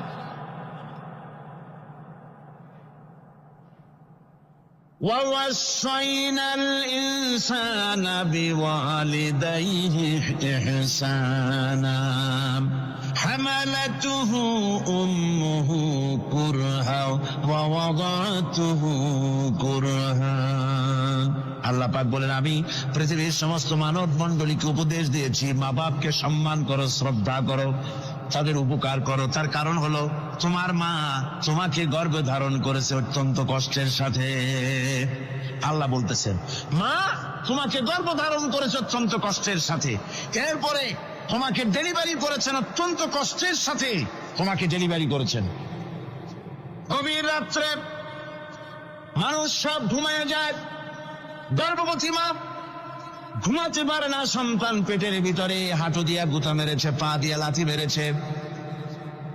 মা চরম শীতের রাত্রে, প্রচন্ড শীতের রাতে গায়ের লেপটা সরাই দিয়া মা একবারে দাঁড়ায়, আর একবারে বসে, একবার দেওয়ালের সাথে হেলান দিয়া দাঁড়ায়, কষ্ট করে রাতটায় কাটায় দেয়। আবার সারাদিন সংসারের জন্য কাজ করেছেন, রান্না বান্না করেছেন, মা সকলকে খাওয়াইয়া মা শেষের দিকে খেতে গেছেন। যখন নিজে খেতে গেলেন, আবার পেট ক্ষুধা নিয়ে খেতে বসেছেন, পেটের ভিতরে সন্তান লাথি মেরেছে, পেটের মধ্যে ঘুষা মেরেছে, হাঁটু দিয়া গুতা মেরেছে, ভরা পেটে, পেটের ভিতরে সন্তান গুতা মারলো হাঁটু দিয়া, মাথা দিয়া। মা ক্ষুধা রয়েছে, পেটে খেতে পারলেন না, বেদনা শুরু হয়েছে। খাবারের থালাটা ঠেলে দিয়ে মা দাঁড়ালেন, বসলেন, চোখের পানি ফেললেন। এভাবে করে মা একটা দুইটা দিন নয়, 10টি মাস পর্যন্ত সন্তানটাকে পেটের মধ্যে নিয়ে, একটা জীবিত মানুষ আর একটা জীবিত সন্তান পেটের মধ্যে নিয়ে নড়াচড়া করছেন, চলাফেরা করছেন। কিতাবের মধ্যে এসেছে, রাতের বেলায় মা যে ঘুমাতে পারেন না সন্তানের নড়াচড়ার কারণে, রাতভর ইবাদত করলে যত সওয়াব পাওয়া যেত, আল্লাহ ওই সওয়াব মায়ের আমলনামায় লিখে দেন। সন্তান পেটে থাকার কারণে খেতে পারে না, পেট ভরে, ক্ষুধায় কষ্ট পায় মা, এই জন্যে 10 মাস ধরে রোজা রাখলে যে সওয়াব হতো, আল্লাহ রাব্বুল আলামিন মায়ের আমল নামায় রোজার সওয়াব লিখে দেন। 10 মাস পরে গেল, সন্তান ডেলিভারির সময় চলে এলো। মায়ের মন বিমর্ষ, সন্তান ডেলিভারি হবে, না জানি মরে যাই নাকি, না জানি অপারেশন লাগে নাকি, কি অবস্থা হবে। মা খেতে পারে না, মুখটা শুকায়া যায়। ডেলিভারির সময় যখন আসে, মাতবের কাছ থেকে বিদায় নিয়ে যায়, স্বামীকে একান্তে গোপনে ডেকে নিয়ে বলে, প্রাণের স্বামী, দীর্ঘদিন একসঙ্গে ঘর কন্যা করেছি, অপরাধ হয়ে যেতে পারে, আমারে মাফ করে দিও। আমার মনে হয় এবার আমি আর বাঁচবো না। সংসার থাকলো, চাবি থাকলো, সব বুঝে নাও, আমারে মাফ করে দিও। মা চলে গেল সতিকা গৃহে, ক্লিনিকে চলে গেল, অপারেশন থিয়েটারে চলে গেল, অথবা ডেলিভারির জায়গায় চলে গেল। ডেলিভারি পেইন শুরু হয়ে গেল, বেদনা শুরু হয়ে গেল। এক একটা বেদনা যেন মায়ের এক একটা মৃত্যু যন্ত্রণা শুরু হয়ে যায়। এমন যন্ত্রণা, প্রসব বেদনা দুনিয়ার ভুক্তভোগী মা ছাড়া আর কেউ জানে না। এই চরম বেদনার ভেতর দিয়ে, চরম কষ্টের ভিতরে মা যখন একটা বাচ্চা প্রসব করলো, জেহাদের ময়দানের মতো মা রক্তাক্ত হয়ে গেলেন, সন্তান দুনিয়ায় এলো। মা তখন অস্থির থাকেন। এত বড় বিরাট কষ্টের ভিতরে আল্লাহ রাব্বুল আলামিন বলেন, সন্তান যখন ডেলিভারি হয়ে গেল, মায়ের মনের ভিতরে আমি তখন এই ফিলিংস, এই টেন্ডেন্সি জাগ্রত করে দিই, দেখ কি হয়েছে। মা তখন দেখতে চায় কি হয়েছে। মায়ের সামনে যখন এত কষ্টে হৃদয় বিংড়ানো, কলিজার 32টি নাড়ি ছেঁড়া যন্ত্রণার সন্তান যখন মায়ের চোখের সামনে আসে, আল্লাহ পাক বলেন, মা যখন তার ছেলের মুখের দিকে তাকায়, মেয়ের মুখের দিকে তাকায়, আল্লাহ বলেন 10 মাসের পেটে ধরা কষ্ট আর ডেলিভারির সব কষ্ট মায়ের মন থেকে মুছে ফেলে দেই। আল্লাহ রাব্বুল আলামিন বলেন, খবরদার দুনিয়ার মানুষ, এমন মায়ের সাথে নাফরমানি করবি না, এ মায়ের সাথে নাফরমানি করবি না। মাকে সম্মান করবি, মার কাছে দোয়া চাবি। দুনিয়ায় যদি সম্মান চাও, রিসেন্ট চাও, মায়ের পায়ে ধরে কাঁদো। মায়ের জাতি অনেক সম্মান তার। রাসূল করিম সাল্লাল্লাহু আলাইহি ওয়াসাল্লামকে প্রশ্ন করা হয়েছে, হুজুর খেদমত করবো কার? হুজুর কয় মায়ের। তারপরে কার? হুজুর কয় মায়ের। তারপরে কার? হুজুর বলেন মায়ের। তারপরে কার? তোমার পিতার। 3 গুণ, তোর মায়ের মর্যাদা 3 গুণ বেশি, তোর বাবার চাইতে মর্যাদা বেশি। সুবহানাল্লাহ পড়ে। আর আজকে ইসলামের ছাত্ররা তারা বলে যে ইসলাম নারীর অধিকার আদায় করে নাই। নারীর অধিকার ইসলাম দেয় নাই তো কে দিয়েছে? আমার বন্ধুগণ, বিশ্বনবী জনাবে মুহাম্মদ রাসূলুল্লাহ সাল্লাল্লাহু আলাইহি ওয়াসাল্লাম মসজিদে নববীর ভিতরে বসে আছেন। এক বৃদ্ধা মহিলা মসজিদের মধ্যে প্রবেশ করলেন। হুজুর বৃদ্ধাকে দেখে দাঁড়ায় গেলেন, বিশ্বনবী বুড়ি মেয়ে লোককে দেখে দাঁড়ায় গেলেন। আল্লাহর নবী বুড়িকে দেখে দাঁড়ালেন।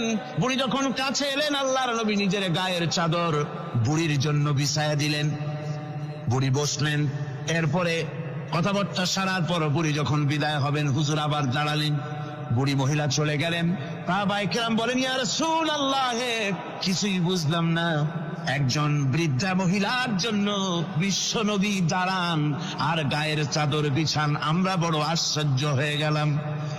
নবীজি বলেন, ও আমার সাহাবীরা, তোমরা জানো না এই মহিলাকে চিনতে পারো নাই? আমি আমার মায়ের দুধ আমার জীবনে কিসমতে তেমন হয় নাই। আমি আমার মায়ের দুধ তেমন কিসমতে পাই নাই। যার বুকে দুধ খেয়ে, যার কোলে কাখে চড়ে আমি বড় হয়েছি, আমার সেই দুধ মা, ইনি হযরতে হালিমাতুস সাদিয়া। আর সেই দুধ মা রাসূলুল্লাহ নিজে সম্মান দিয়েছেন মায়ের। খবরদার মাকে অসম্মান করবেন না, মাকে সম্মান করবেন, মাকে শ্রদ্ধা করবেন। আমার বন্ধুগণ, আলেম ওলামা পীর বুজুর্গদের জন্য হাদিয়া তো দেন আপনারা, কোনো নিষেধ নাই, দেন। হাদিয়া দেওয়া সুন্নত, নেওয়া সুন্নত, দিবেন, আমি কোনো নিষেধ করি না। কিন্তু আমি বলতে চাই, পীর বুজুর্গদের কাছে, আলেম ওলামাদের কাছে হাদিয়া দিয়া আল্লাহরে যত না খুশি করতে পারবেন, এই ডালিম বেদানার মৌসুমে বেদানা একটা ভেঙে নিজ হাতে যদি মায়ের মুখে তুলে দেন, আল্লাহর আরশ খুশি হয়ে যাবে, আল্লাহর আশীর্বাদ খুশি হয়ে যাবে, আল্লাহ পাক খুশি হয়ে যাবে। মায়ের খাওয়াও, বাপ তো খাওয়াও, তোমার সবচেয়ে বড় প্রিয় জিনিস। সুবহানাল্লাহ বলে, সুবহানাল্লাহ। মা বাপ যদি একটু দোয়া করে দেয়, তোমার জিন্দিগির কাম শেষ। একটু বদদোয়া করলে জাহান্নামে যাবা। কোন খ্রিস্টান বদদোয়া করলে জাহান্নামে যাবে এমন কথা নয়, কোন মৌলানা বদদোয়া করলে দোজখে যাবে এমন কথা নয়। রাসূল বলেছেন, হুমা জান্নাতুকা ওয়া নারুকা। মা বাপ তোমার বেহেশত, মা বাপ তোমার জাহান্নাম। মা বাপ যদি অসন্তুষ্ট হয় দোজখে যাবি, আর মা বাপ যদি খুশি আল্লাহর জান্নাতে চলে যাবি। সুবহানাল্লাহ, সুবহানাল্লাহ, সুবহানাল্লাহ। মায়ের পায়ের তলে তোর বেহেশত। আমরা পুরুষ, আমাদের গত বছরও বলেছি, আমরা পুরুষ, আমাদের পায়ের তলে জুতা। আমাদের পায়ের তলে কি? শুধু জুতা। আর আমার মা, আমার মায়ের জাতি যারা এই প্যান্ডেলে বসে আছেন, আমার মায়েরা বোনেরা, মায়ের জাতি যারা পৃথিবীতে, মায়ের জাতির পায়ের তলে আল্লাহর বেহেশত। সুবহান। নারীর মর্যাদা ইসলাম দেয় নাই, কে দিয়েছে? আল্লাহ দিয়েছেন, আল্লাহর রাসূল দিয়েছেন। আর আমার মা, আমার মায়ের জাতি যারা এই প্যান্ডেলে বসে আছেন, আমার মায়েরা বোনেরা, মায়ের জাতি যারা পৃথিবীতে, মায়ের জাতির পায়ের তলে আল্লাহর বেহেশত। সুবহান। নারীর মর্যাদা ইসলাম দেয় নাই, কে দিয়েছে? আল্লাহ দিয়েছেন, আল্লাহর রাসূল দিয়েছেন। আমার বন্ধুগণ, হযরত বায়জিদ বুস্তামি, ছোট্ট বাচ্চা ছেলে, গভীর রাত্রে মা অসুস্থ, পানির পিপাসায় জেগে উঠেছেন। বাবারে পিপাসায় শেষ হয়ে গেলাম, পানি দাও।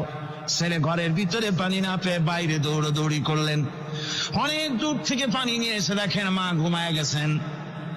পানি নিয়ে দাঁড়ানো পৌষ মাস, মাঘ মাসের শীতের রাত, ফজরের সময় মায়ের ঘুম ভেঙে গেল। তাকিয়ে দেখেন বাইজিদ দাঁড়ানো, হাতে পানি থরথর করে কাঁপছে। জিজ্ঞাসা করে, বাইজিদ তুমি দাঁড়ানো কেন? ছোট্ট বাচ্চা বলে, মা পানি চেয়েছিলে তুমি গভীর রাত্রে, পানি ঘরে ছিল না, অনেক দূর থেকে আনতে হয়েছে। মা বলছে, ঘুমাও নাই কেন গ্লাস ছুঁয়া? বাচ্চা বলে, ঘুমাই নাই। তুমি যদি আবার পানি চাও, সময় মতো যদি দিতে না পারি, মা তোমার কষ্ট হবে, এই জন্য ফজর পর্যন্ত আমি দাঁড়ায় আছি, কখন তুমি পানি চাও। মা হাতের থেকে পানি নিয়ে পান করলেন। বাইজিদকে বিছানার উপরে আরাম করে কম্বল দিয়ে ঘুম পড়াইয়া দিলেন। হযরত বাইজিদের মা উযু করে ফজরের নামাজ পড়ে সিজদায় চলে গেলেন। চিৎকার মেরে কেঁদে বলেন, আমার রব, আমার আল্লাহ, আমি আমার বাইজিদের মা, আমি মা হয়ে বাইজিদের জন্য দোয়া করি। বাইজিদ আমার জন্য আজকে যা করেছে, আমি মা, আমার কলিজা ঠান্ডা হয়ে গেছে। হায় আল্লাহ, আমি বাইজিদের জন্য দোয়া করি, তুমি তাকে সুলতানুল আরিফিন বানাইয়া দিও। মঞ্জুর হয়ে গেল আল্লাহ পাকের কাছে দোয়া।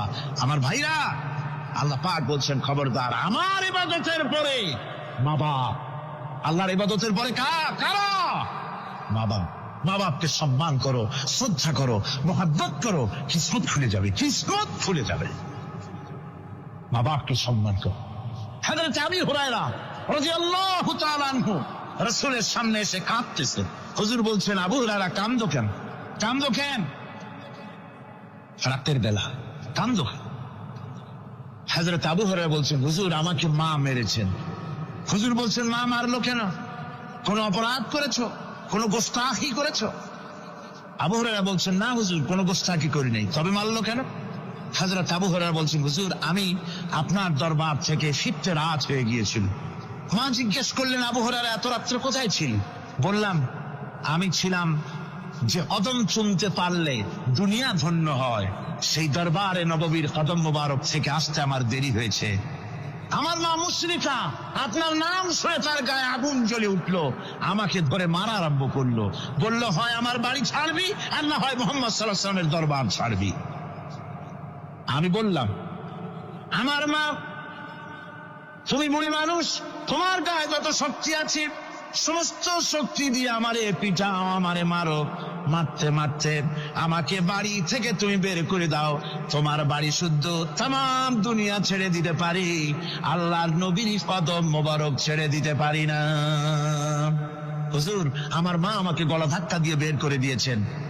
হুজুর বলছেন, আবু হুরায়রা, তোমার মা তোমাকে মেরেছে, তুমি আমার কাছে নালিশ করছো? আমার তো এখানে ইন্টারফেয়ার করার কিছুই নেই। সুবহানাল্লাহ, সুবহানাল্লাহ। মা তোমাকে মেরেছে, এখানে আমার করার কিচ্ছু নাই। বিশ্বনবী বলছেন, এত বড় পাওয়ারফুল নবী, লেজিসলেটিভ পাওয়ার, সারে আল্লাহ তাকে বানিয়েছেন শরীয়ত প্রণেতা। কোরআন শরীফ, কোরআন শরীফে শুধু হালাল ও হারামের, হালাল এবং হারামের, বৈধ এবং অবৈধের সীমারেখা শুধু কোরআনই ঠিক করেন, রাসূলের জন্য আল্লাহ ছেড়ে দিয়েছেন। আল্লাহ রাসূলও হারাম, হালাল এবং হারামের বৈধ, বৈধতা অবৈধতার সীমারেখা নির্ধারণ করেছেন। এত বড় ক্ষমতা তার, এত বড় পাওয়ারফুল বিশ্বনবী, তিনি বলছেন মা মেরেছে, আমার করার কিছু নাই। চিন্তা করেন কত বড় কথা, এ কথার লোড কত। হযরত আবু হুরায়রা বলেন, ইয়া রাসূলুল্লাহ, মা আমাকে মেরেছেন, আমি আল্লাহর নবীর কাছে মায়ের বিরুদ্ধে নালিশ করতে আসি নাই। বললেন, কেন এসেছ? হযরত আবু হুরায়রা বলেন, হুজুর, এসেছি একটা কারণে। আমি জানি আল্লাহ নবী যদি আল্লাহর দরবারে হাত উঠায় কোনো জিনিস বলে, আল্লাহ রাব্বুল আলামিন সঙ্গে সঙ্গে মঞ্জুর করে নেন। হুজুর, আমি এসেছি, মেহেরবানি করে দোয়া করুন আমার মাকে যেন আল্লাহ হেদায়েত নসিব করে দেন। আল্লাহ নবী হাত উঁচু করে বললেন, আল্লাহুম্মা হিদি উম্মা আবি হুরায়রা, আয় আল্লাহ, আমি দোয়া করি আবু হুরায়রার মাকে তুমি হেদায়েত নসিব করে দাও। রাসূলুল্লাহ দোয়া করছেন আর আবু হুরায়রা সমানে দৌড়াচ্ছেন। তিনি দৌড়াচ্ছেন, পিছন থেকে কয়েকজনে আবু হুরায়রার জামা টেনে ধরেছে। দৌড়, তাদের জানা আবু হুরায়রা খুব ভদ্রলোক মানুষ, কোন ঝড় ঝামেলার মধ্যে থাকে না, রাগসাক করে না, চিৎকার মারে না, দৌড় মারে না, এত ভদ্র শরীর, দৌড়ায় কি না জানি কোন বিপদ বুদ্ধি ঘটে গেছে। পিছন থেকে জামা টেনে ধরে বলে, দৌড়াও কেন? হযরত আবু হুরায়রা জামা সাহাবীর হাত থেকে ছিনায় নিয়ে বলেন, জামা ছেড়ে দাও, আমাকে দৌড়াতে দাও, আমি দৌড়াইয়া বাড়িতে দেখতে চাই। আমি দৌড়াই আগে আমার বাড়ি পৌঁছতে পারলাম না, আমি যাওয়ার আগে আমার আল্লাহর নবীর দোয়া আমার বাড়ি পৌঁছে গেছে, আমি এইটা দেখতে চাই। হযরত আবু হুরায়রা বাড়িতে গিয়ে দরজা নক করলেন, ভেতর থেকে আওয়াজ এলো, কে?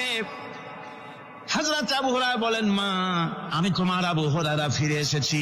মা বলছেন, বাবা অপেক্ষা করো, দরজা খুলতেছি। হযরত আবু হুরায়রা বলেন, মায়ের গলার আওয়াজের ভিতরে শিরকিয়াতের কর্কশতা পেলাম না, মায়ের গলার আওয়াজের ভিতরে তাওহীদের গন্ধ পেলাম। আমার মনে হলো নবীজির নিক্ষিপ্ত তীর তার নিশানায় পৌঁছে গেছে।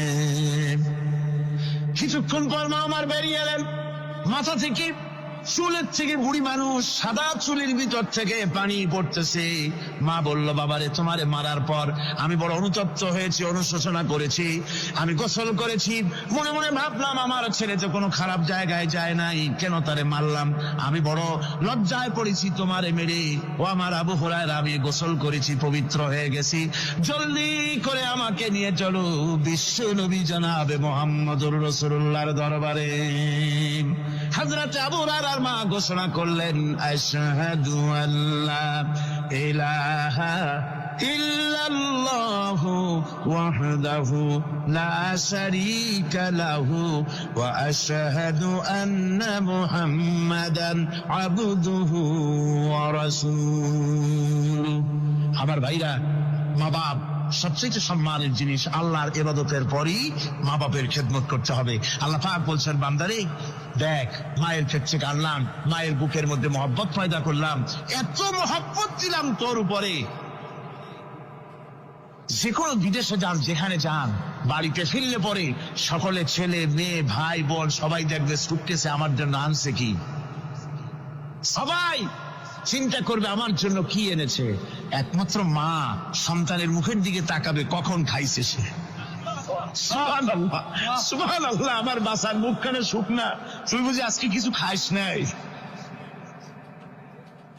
বিদেশে যেসব সন্তান থাকে মা টাটা কবুতরের মতো ছটফট করে। আমার ছোটবেলার কথা আমি দেখেছি শশীরা মাদ্রাসা পড়তাম, আব্বা টাকা দিতেন মাদ্রাসায় যাওয়ার সময়, আবার মা আবার মুরগির ডিম বিক্রি করা, বিভিন্ন জিনিস বিক্রি করা বা বাজার করা পয়সা, উদ্বৃত্ত কিছু পয়সা আব্বার অজান্তে আমার হাতের মুঠার মধ্যে দিয়ে দিতেন। যখন মাদ্রাসার দিকে রওনা হয়েছি, পর্দার আড়াল থেকে দরজা থেকে দেখতাম, যতক্ষণ তাকায় দেখতেছি চোখ থেকে পানি দরদর করে পড়তেছে। সুবহানাল্লাহ, মা কি জিনিস! আল্লাহ আল্লাহ আল্লাহ। বিদেশে যদি কারো সন্তান মারা যায়, সবাই জানার আগে কবি বলতেছেন, বিদেশে বিরাজ্যে যার পুত্র মারা যায়, পশু পক্ষী না জানিতে আগে জানে মা। মায়ের কই যাক তারে চাল লেগে যায়, মা বুঝতে পারে আমার সন্তানটা নাই। আহারে মা! আমার বন্ধুগণ, মা যার বেঁচে আছে বেয়াদবি করেছেন, পাও ধরে মাপ নিয়ে নেবেন, পাও ধরে মাপ নিয়ে নেবেন।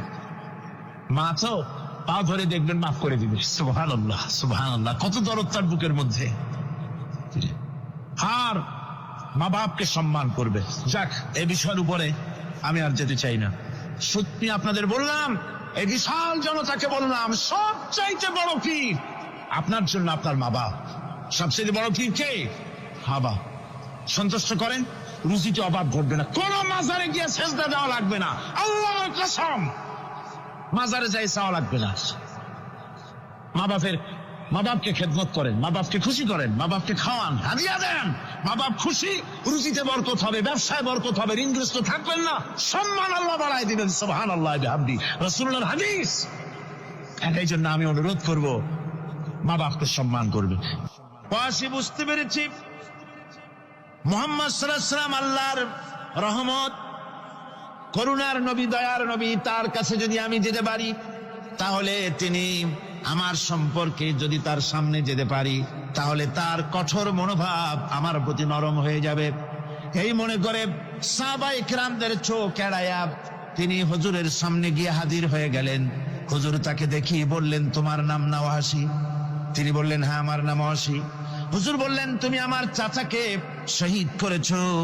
ওয়াসি বললেন, জাহালাতের কারণে তা করেছি। হুজুর বললেন, কেমনে শহীদ করেছো আমার চাচাকে, আমার একটু শোনাও। ওয়াসি বলতে লাগলেন, আমি বল্লম দিয়ে হযরতে হামজার শরীরকে এফোড় ওপড় করে দিয়েছি, তারপরে তার বুককে খঞ্জর দিয়ে ফেরে বুকের ভিতর থেকে কলিজাটা বের করে নিয়ে আমি হাতে দিয়ে দিয়েছি হেন্দাই কলেজা চিবিয়ে চিবিয়ে খেস। রাসূল পাক সাল্লাল্লাহু আলাইহি ওয়াসাল্লাম হাদিস শরীফে এসেছে, ওয়াসির বর্ণনা যখন তিনি শুনতেছিলেন, রাসূলের চোখ থেকে তখন পানি পড়ে দাড়ি মোবারক ভিজে ভিজে পড়তেছিল। ঘটনা শোনার পর রাসূলুল্লাহ বললেন, ওয়াসি তুমি কি চাও? ওয়াসি বললেন, আমি ইসলাম কবুল করতে চাই। হুজুর তাকে মুসলমান বানালেন। বললেন, তুমি মুসলমান হলে কিন্তু সব সময় তুমি আমার সামনে আসবে না, তার কারণ তোমাকে দেখলে পরে আমার মনের ভিতরে আমার চাচার কথা মনে উঠে যাবে। আমি আমার আব্বাকে পাই নাই, আব্বার স্নেহ যত্ন আমার কিসমতে তেমন হয় নাই। আমার চাচা হামজা আমাকে পিতার মতো করে আমাকে স্নেহ করেছে, তোমাকে দেখলে পরে তার কথা মনে পড়বে, সুতরাং তুমি সবসময় আমার সামনে আসবে না। ওয়াসি সেদিন শপথ নিয়েছিলেন, রব্বুল আলামিন, আমি জাহালাতের কারণে যেই বল্লম দিয়ে একজন শ্রেষ্ঠ সন্তানকে আমি শহীদ করে ফেলেছিলাম, আমি বুঝতে পারি নাই, ওই বল্লমটা আমি হেফাজতে রেখে দিয়েছি। তুমি আমার এই দোয়া মঞ্জুর করো, আমি যেন এই বল্লম দিয়ে এই পৃথিবীর নিকৃষ্ট ইসলামের কোন দুশ্মনকে যেন আমি শেষ করে দিতে পারি। আল্লাহ পাক দোয়া তার মঞ্জুর করে নিলেন। মুসাইলামা কাযযাবের বিরুদ্ধে হযরত আবু বকর সিদ্দিক রাদিয়াল্লাহু তাআলা আনহু যে বাহিনী পাঠালেন, হযরত ওয়াসি সেই বাহিনীর মধ্যে ছিলেন। আর তিনি সেই বল্লমটা দিয়ে, যে বল্লম দিয়ে তিনি হযরত হামজাকে শহীদ করেছিলেন, সেই বল্লমটা দিয়েই ইসলামের নিকৃষ্ট শত্রু মুসাইলামা কাযযাবকে দুনিয়া থেকে তিনি বিদায় করে দিলেন। রাসূলের যুগে একজন নবুয়তের দাবি করলো, তার নাম হচ্ছে মুসাইলামা কাযযাব। সে দাবি করলো, সে মনে করলো যে নবুয়ত হচ্ছে একটা ব্যবসা। মুহাম্মদ সাল্লাল্লাহু আলাইহি ওয়াসাল্লামের কিছু ছিল না, নবুয়তের দাবি করলো, গনিমতের মাল আসলো, টাকা পয়সা আসলো, তারপর রাজত্ব হয়ে গেল। এরকম তো কম কথা না। তা আমিও যদি নবুয়তের দাবি করি তাহলে এরকমের একটা ব্যবসা আমিও করতে পারবো। এই চিন্তা ভাবনা করে নবুয়তের দাবি করে বসলো। নবুয়তের দাবি করে সে প্রচার করে বেড়াতে লাগলো, আমি নবী। তারপর তার উম্মতেরা বলল যে আচ্ছা আপনি তো নবী বুঝলাম, তা মুহাম্মদ সাল্লাল্লাহু আলাইহি ওয়াসাল্লামের উপরে ওহী নাজিল হয়, আপনি তো কোনো নতুন ওহী আমাদের দিতে পারলেন না, কোন সূরাও এ পর্যন্ত আসলো না। মুসাইলামা কাযযাব বলল, দেখো কেবল না নবী হলাম, একটু সময় দাও ওহী আসা। কিছুদিন পর বলল যে সূরা একটা এসে গেছে। বলে কি? সে সূরা কাউসারের একটা প্যারোডি তৈরি করলো। বলল আমার উপরে একটা নতুন সূরা আসছে, সূরাটি হচ্ছে ইন্না আতাইনাকাল আকাক ফাসাল্লি লিরাব্বিকা ওয়াজআক ইন্না শানিয়াকা হুয়াল আবলাক। এর অর্থ হচ্ছে আমি তোমাকে আকাক পক্ষী দান করেছি। আর আকাক পক্ষী বলা হয় হুতুম পেঁচাকে। ও যে কায়দার নবী, পাখিটাও পাইছে সেই কায়দারই। তারপরে ফাসাল্লি লিরাব্বিকা ওয়াজআক, সুতরাং তোমার প্রভুর উদ্দেশ্যে নামাজ পড়ো আর জোরে সোরে চিৎকার করো। মনে রেখো তোমার দুশ্মন হবে শ্বেত এবং কৃষ্ণ বর্ণে। এর না আছে কোনো গোড়া, না আছে এর মাথা, না আছে এর কোনো অর্থ, না আছে কিছু। এই জাতীয় সূরা দেখিয়া উম্মতেরা বলল কি যে আশ্চর্য কথা, মুহাম্মদ সাল্লাল্লাহু আলাইহি ওয়াসাল্লামের উপরে যে সূরা নাজিল হয়েছে তা পড়তে কত সুন্দর, কত ভাব গম্ভীর, আর এ কি একটা সূরা নাজিল হলো। তারা নিজেরা বলা কওয়া করলো। আর একবার ধরলো মুসাইলামাকে, তারা বলল মুহাম্মদ সাল্লাল্লাহু আলাইহি ওয়াসাল্লাম তাকে তার উম্মতেরা তাদের বাগানে নিয়ে যায়। নিলে পরে যে বাগান থেকে তিনি যান, গাছে খরমা না থাকলে খরমা হয়ে যায়। কোন পানি শূন্য কুয়ার কাছ থেকে গেলে তার বরকতে কুয়ায় পানি চলে আসে। তো আপনি এরকমের কিছু আমাদের দেখান। বললো আমাকেও তোমরা এভাবে নিয়ে যাও। তখন তাকে নিয়ে যাওয়া হলো। দেখলো উম্মতেরা যে এমনই পোড়া কপালে এক নবী তাদের ভাগে পড়ছে, যে বাগান দিয়ে যায়, গাছে খরমা থাকলে খরমা পড়িয়ে যায়, নষ্ট হয়ে যায়। আর কোনো পানিওয়ালা কুয়ার কাছ থেকে হাঁটলে সে কুয়া থেকে পানিও শেষ হয়ে যায়। এরপরে তার সাহস বাড়লো। মুসাইলামা কাযযাব রাসূল পাক সাল্লাল্লাহু আলাইহি ওয়াসাল্লামের কাছে এক চিঠি লিখলো। সে চিঠির ভাষা ছিল মিন মুসাইলামাত রাসূলিল্লাহ ইলা মুহাম্মাদুর রাসূলুল্লাহ সালামুন আলাইকুম আম্মা বাদ ফাইন্নী আশরাকতু ফিল আমর ওয়া ইন্না লানা নিসফাল আরদ ওয়া লিকুরাইশিন নিসফাল আরদ ওয়ালাকিন্না কুরাইশান কওমান ইয়াতাদুন। সে চিঠি লিখলো যে মুসাইলামা আল্লাহ রসুলের পক্ষ থেকে নাউজুবিল্লাহ মুহাম্মদ সাল্লাল্লাহু আলাইহি সাল্লামের কাছে এই চিঠি পাঠানো হচ্ছে। ফাইন্নী কাদ আশরাকতু ফিল আমরি মাক, আমি হচ্ছি আপনার নবুয়তের একজন অংশীদার। এই হিসাবে পৃথিবীর অর্ধেক হচ্ছে আমার আর অর্ধেক হচ্ছে কোরাইশদের। কিন্তু কোরাইশরা বিষয়টা বুঝতে না পেরে আমার সাথে বাড়াবাড়ি করতেছে। হুজুর সাল্লাল্লাহু আলাইহি ওয়াসাল্লাম এই চিঠির জবাব দিলেন।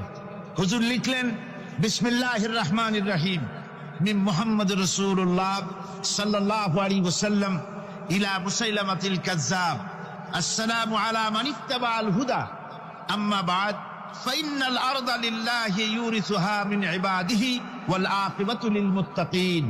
রাসূল পাক সাল্লাল্লাহু আলাইহি ওয়াসাল্লাম লিখলেন এই চিঠি যাচ্ছে মুহাম্মদ সাল্লাল্লাহু আলাইহি ওয়াসাল্লামের কাছ থেকে মুসাইলামা কাযযাবের কাছে। শুনে রাখো, শান্তি বর্ষিত হোক তার প্রতি যিনি হেদায়েত প্রাপ্ত।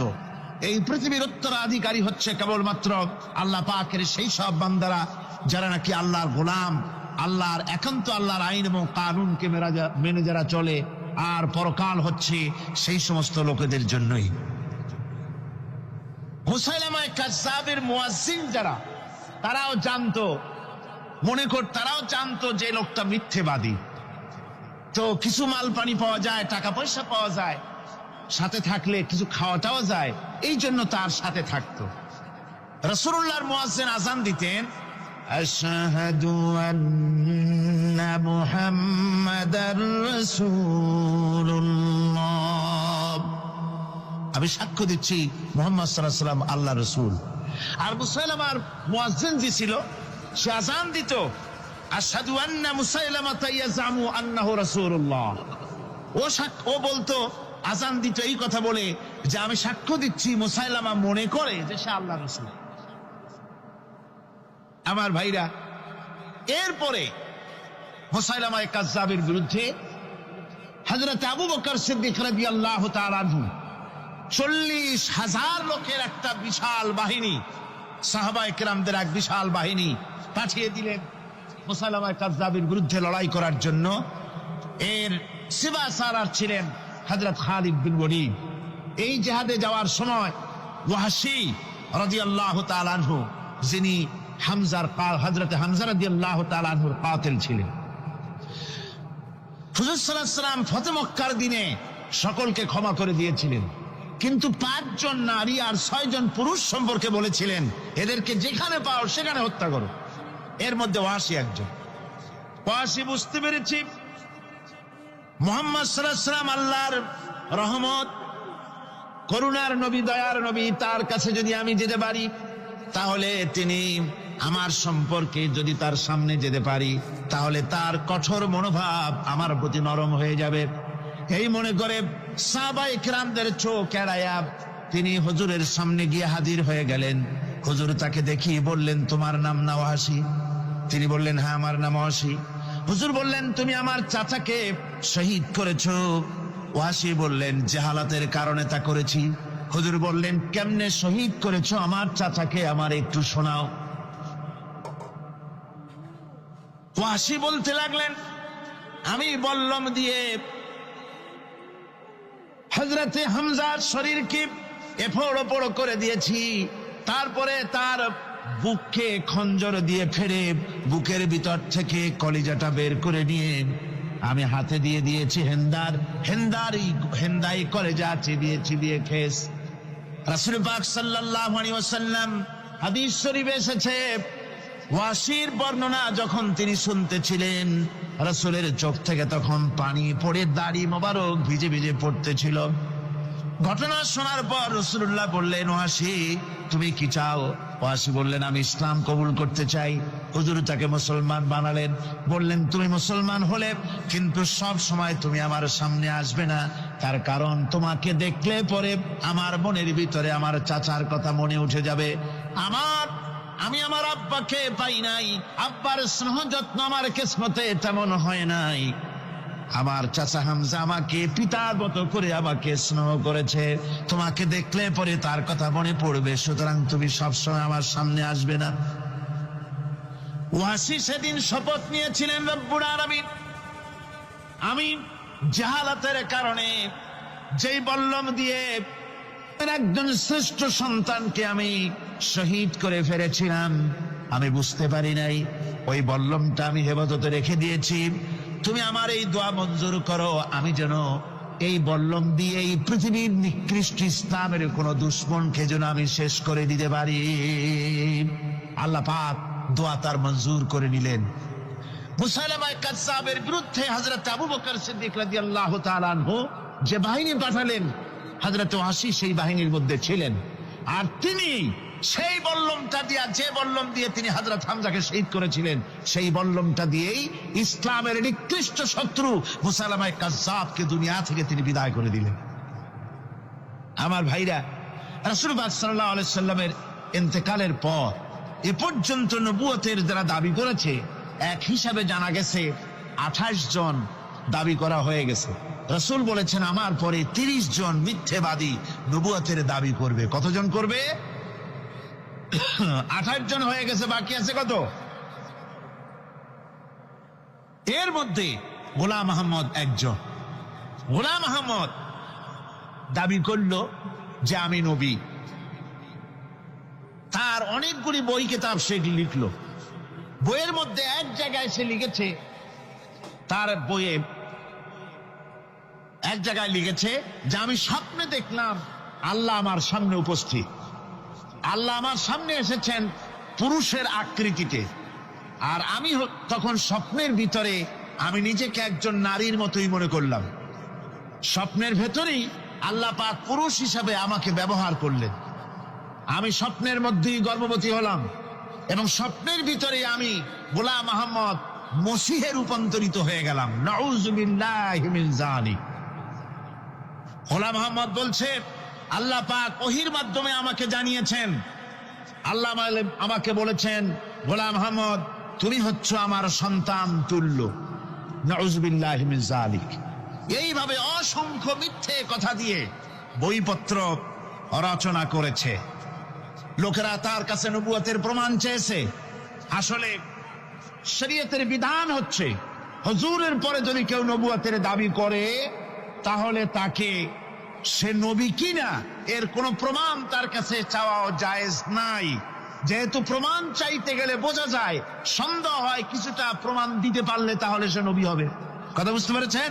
এই জন্য রসুলের পরে যদি কেউ নবুয়তের দাবি করে তাহলে তার কাছে নবুয়তের দাবির কোনো প্রমাণও চাওয়া যাইবে না। বিনা প্রমাণে রসুলের পরে নবুয়তের দাবি যেই করবে সে কি হবে? জোরে বলেন কি হবে? কাফের হয়ে যাবে। দুনিয়ার সমস্ত উলামা, সমস্ত মুহাদ্দিস, সমস্ত মুফাসসির, দুনিয়ার সমস্ত মুফতি সব একমত, কোনো দ্বিমত নাই। গোলাম মোহাম্মদ কাদিয়ানী কাফের, তার অনুসারীরাও।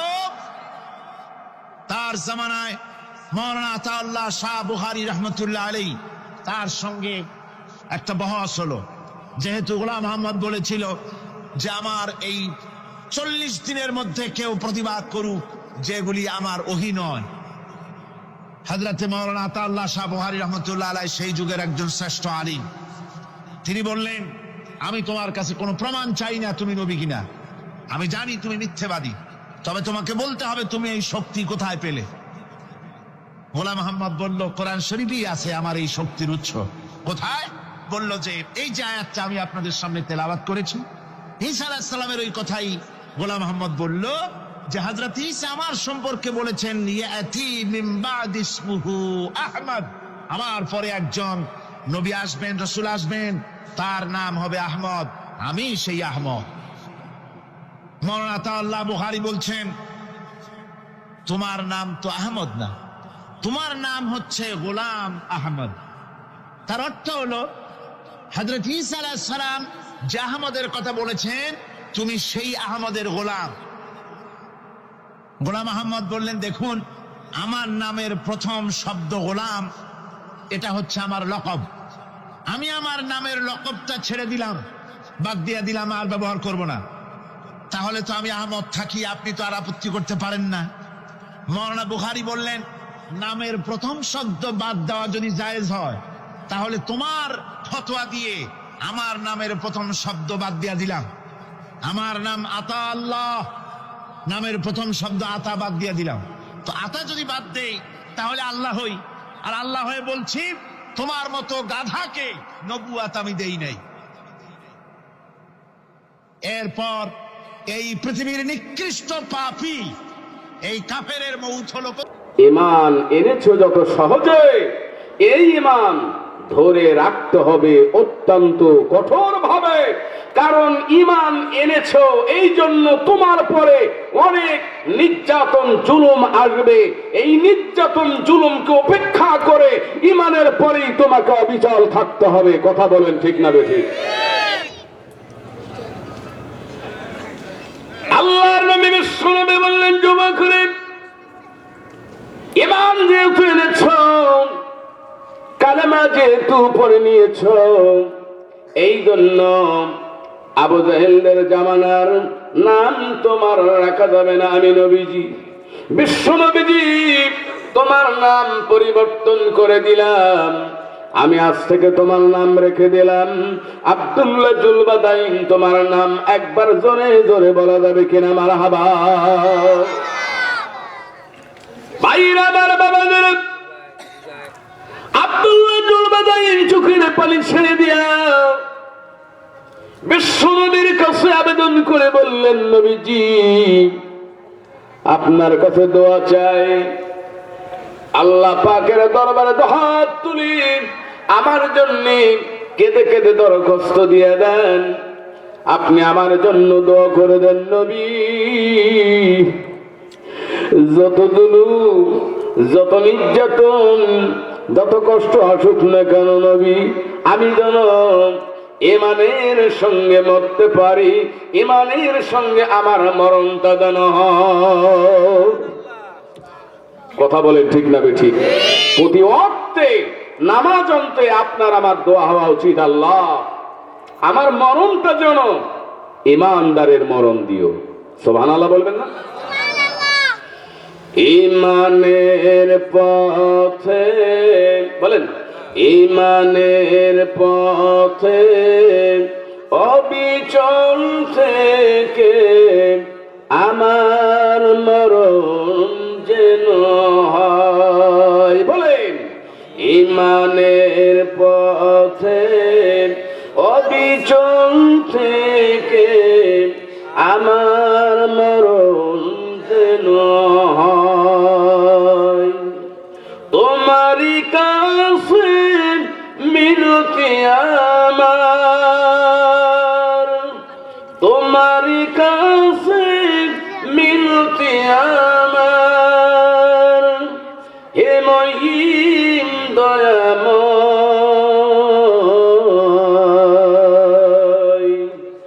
ইমানের পথে অবিচল থেকে আমার মরণ যেন হয়। লিল্লাহ তাকবীর। ইমানের পথে থেকেই যেন আপনার আমার মরণটা হয়। কথা বলে ঠিক না বেঠিক? ভাইয়েরা আমার, বাবাজিরা, আব্দুল্লাহ জুলবাদাইলির পরে জুলুম নির্যাতন শুরু হয়ে গেল। পরিবারের লোকেরা বলতে লাগলো, আব্দুল্লাহরে শুনে রেখে দাও, বিশ্বনবীর দরবার ছেড়ে দিতে হবে, ইসলামী সংগঠন তোমার ছেড়ে দিতে হবে, নামাজ ছেড়ে দিতে হবে, নবীদের সঙ্গ তোমার ছেড়ে দিতে হবে। হযরত আব্দুল্লাহ জুলবাদাইল বললেন, আমার পরিবারের লোকেরা শুনে রেখে দাও, জায়গা ছেড়ে দিতে পারি, জমি ছেড়ে দিতে পারি, বাড়ি পর্যন্ত ছেড়ে দিতে পারি, সব কিছু ছেড়ে দিতে পারি, কিন্তু বিশ্ব নবীর দরবার এবং ইসলামের কালেমা, ইসলামের পথ আমি আব্দুল্লাহ জুলবাদাইল ছেড়ে দেব না। যত কষ্ট হোক না কেন এ রাস্তা আমি ছেড়ে দেব না। সুবহানাল্লাহ বলে। ভাইরা আমার, বাবাদের,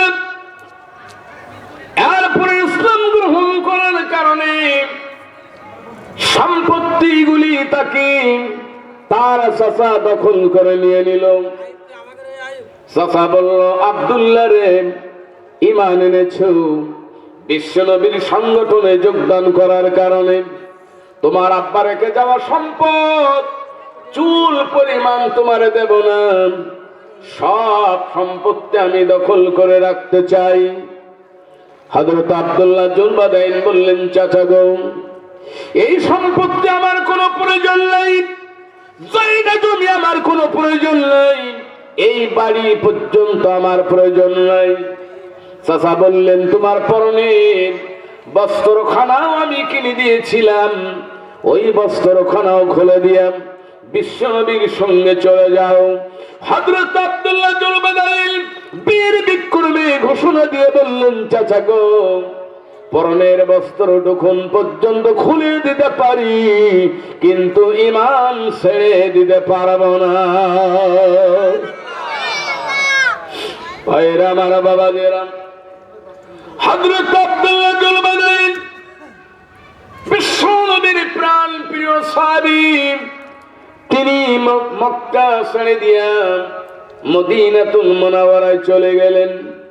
আর বারবার মক্কার দিকে চোখ দিয়া হযরত আব্দুল্লাহ জুলবাদাইন বারবার কাঁদছিলেন, এমনকি বিশ্বনবী পর্যন্ত মক্কার দিকে তাকায়া বারবার কাঁদছিলেন, কারণ আপন মাতৃভূমি ছেড়ে কেউ কিন্তু যেতে চায় না। জোরে বলেন ঠিক না বেঠিক?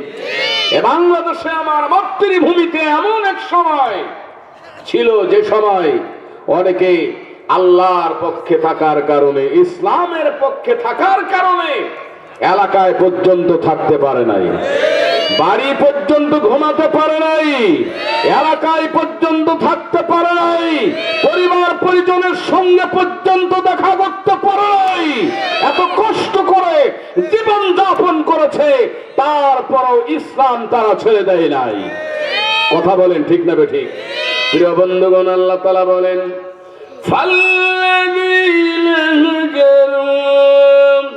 فالذين هجروا وأخرجوا من ديارهم وأوذوا في سبيلي وقتلوا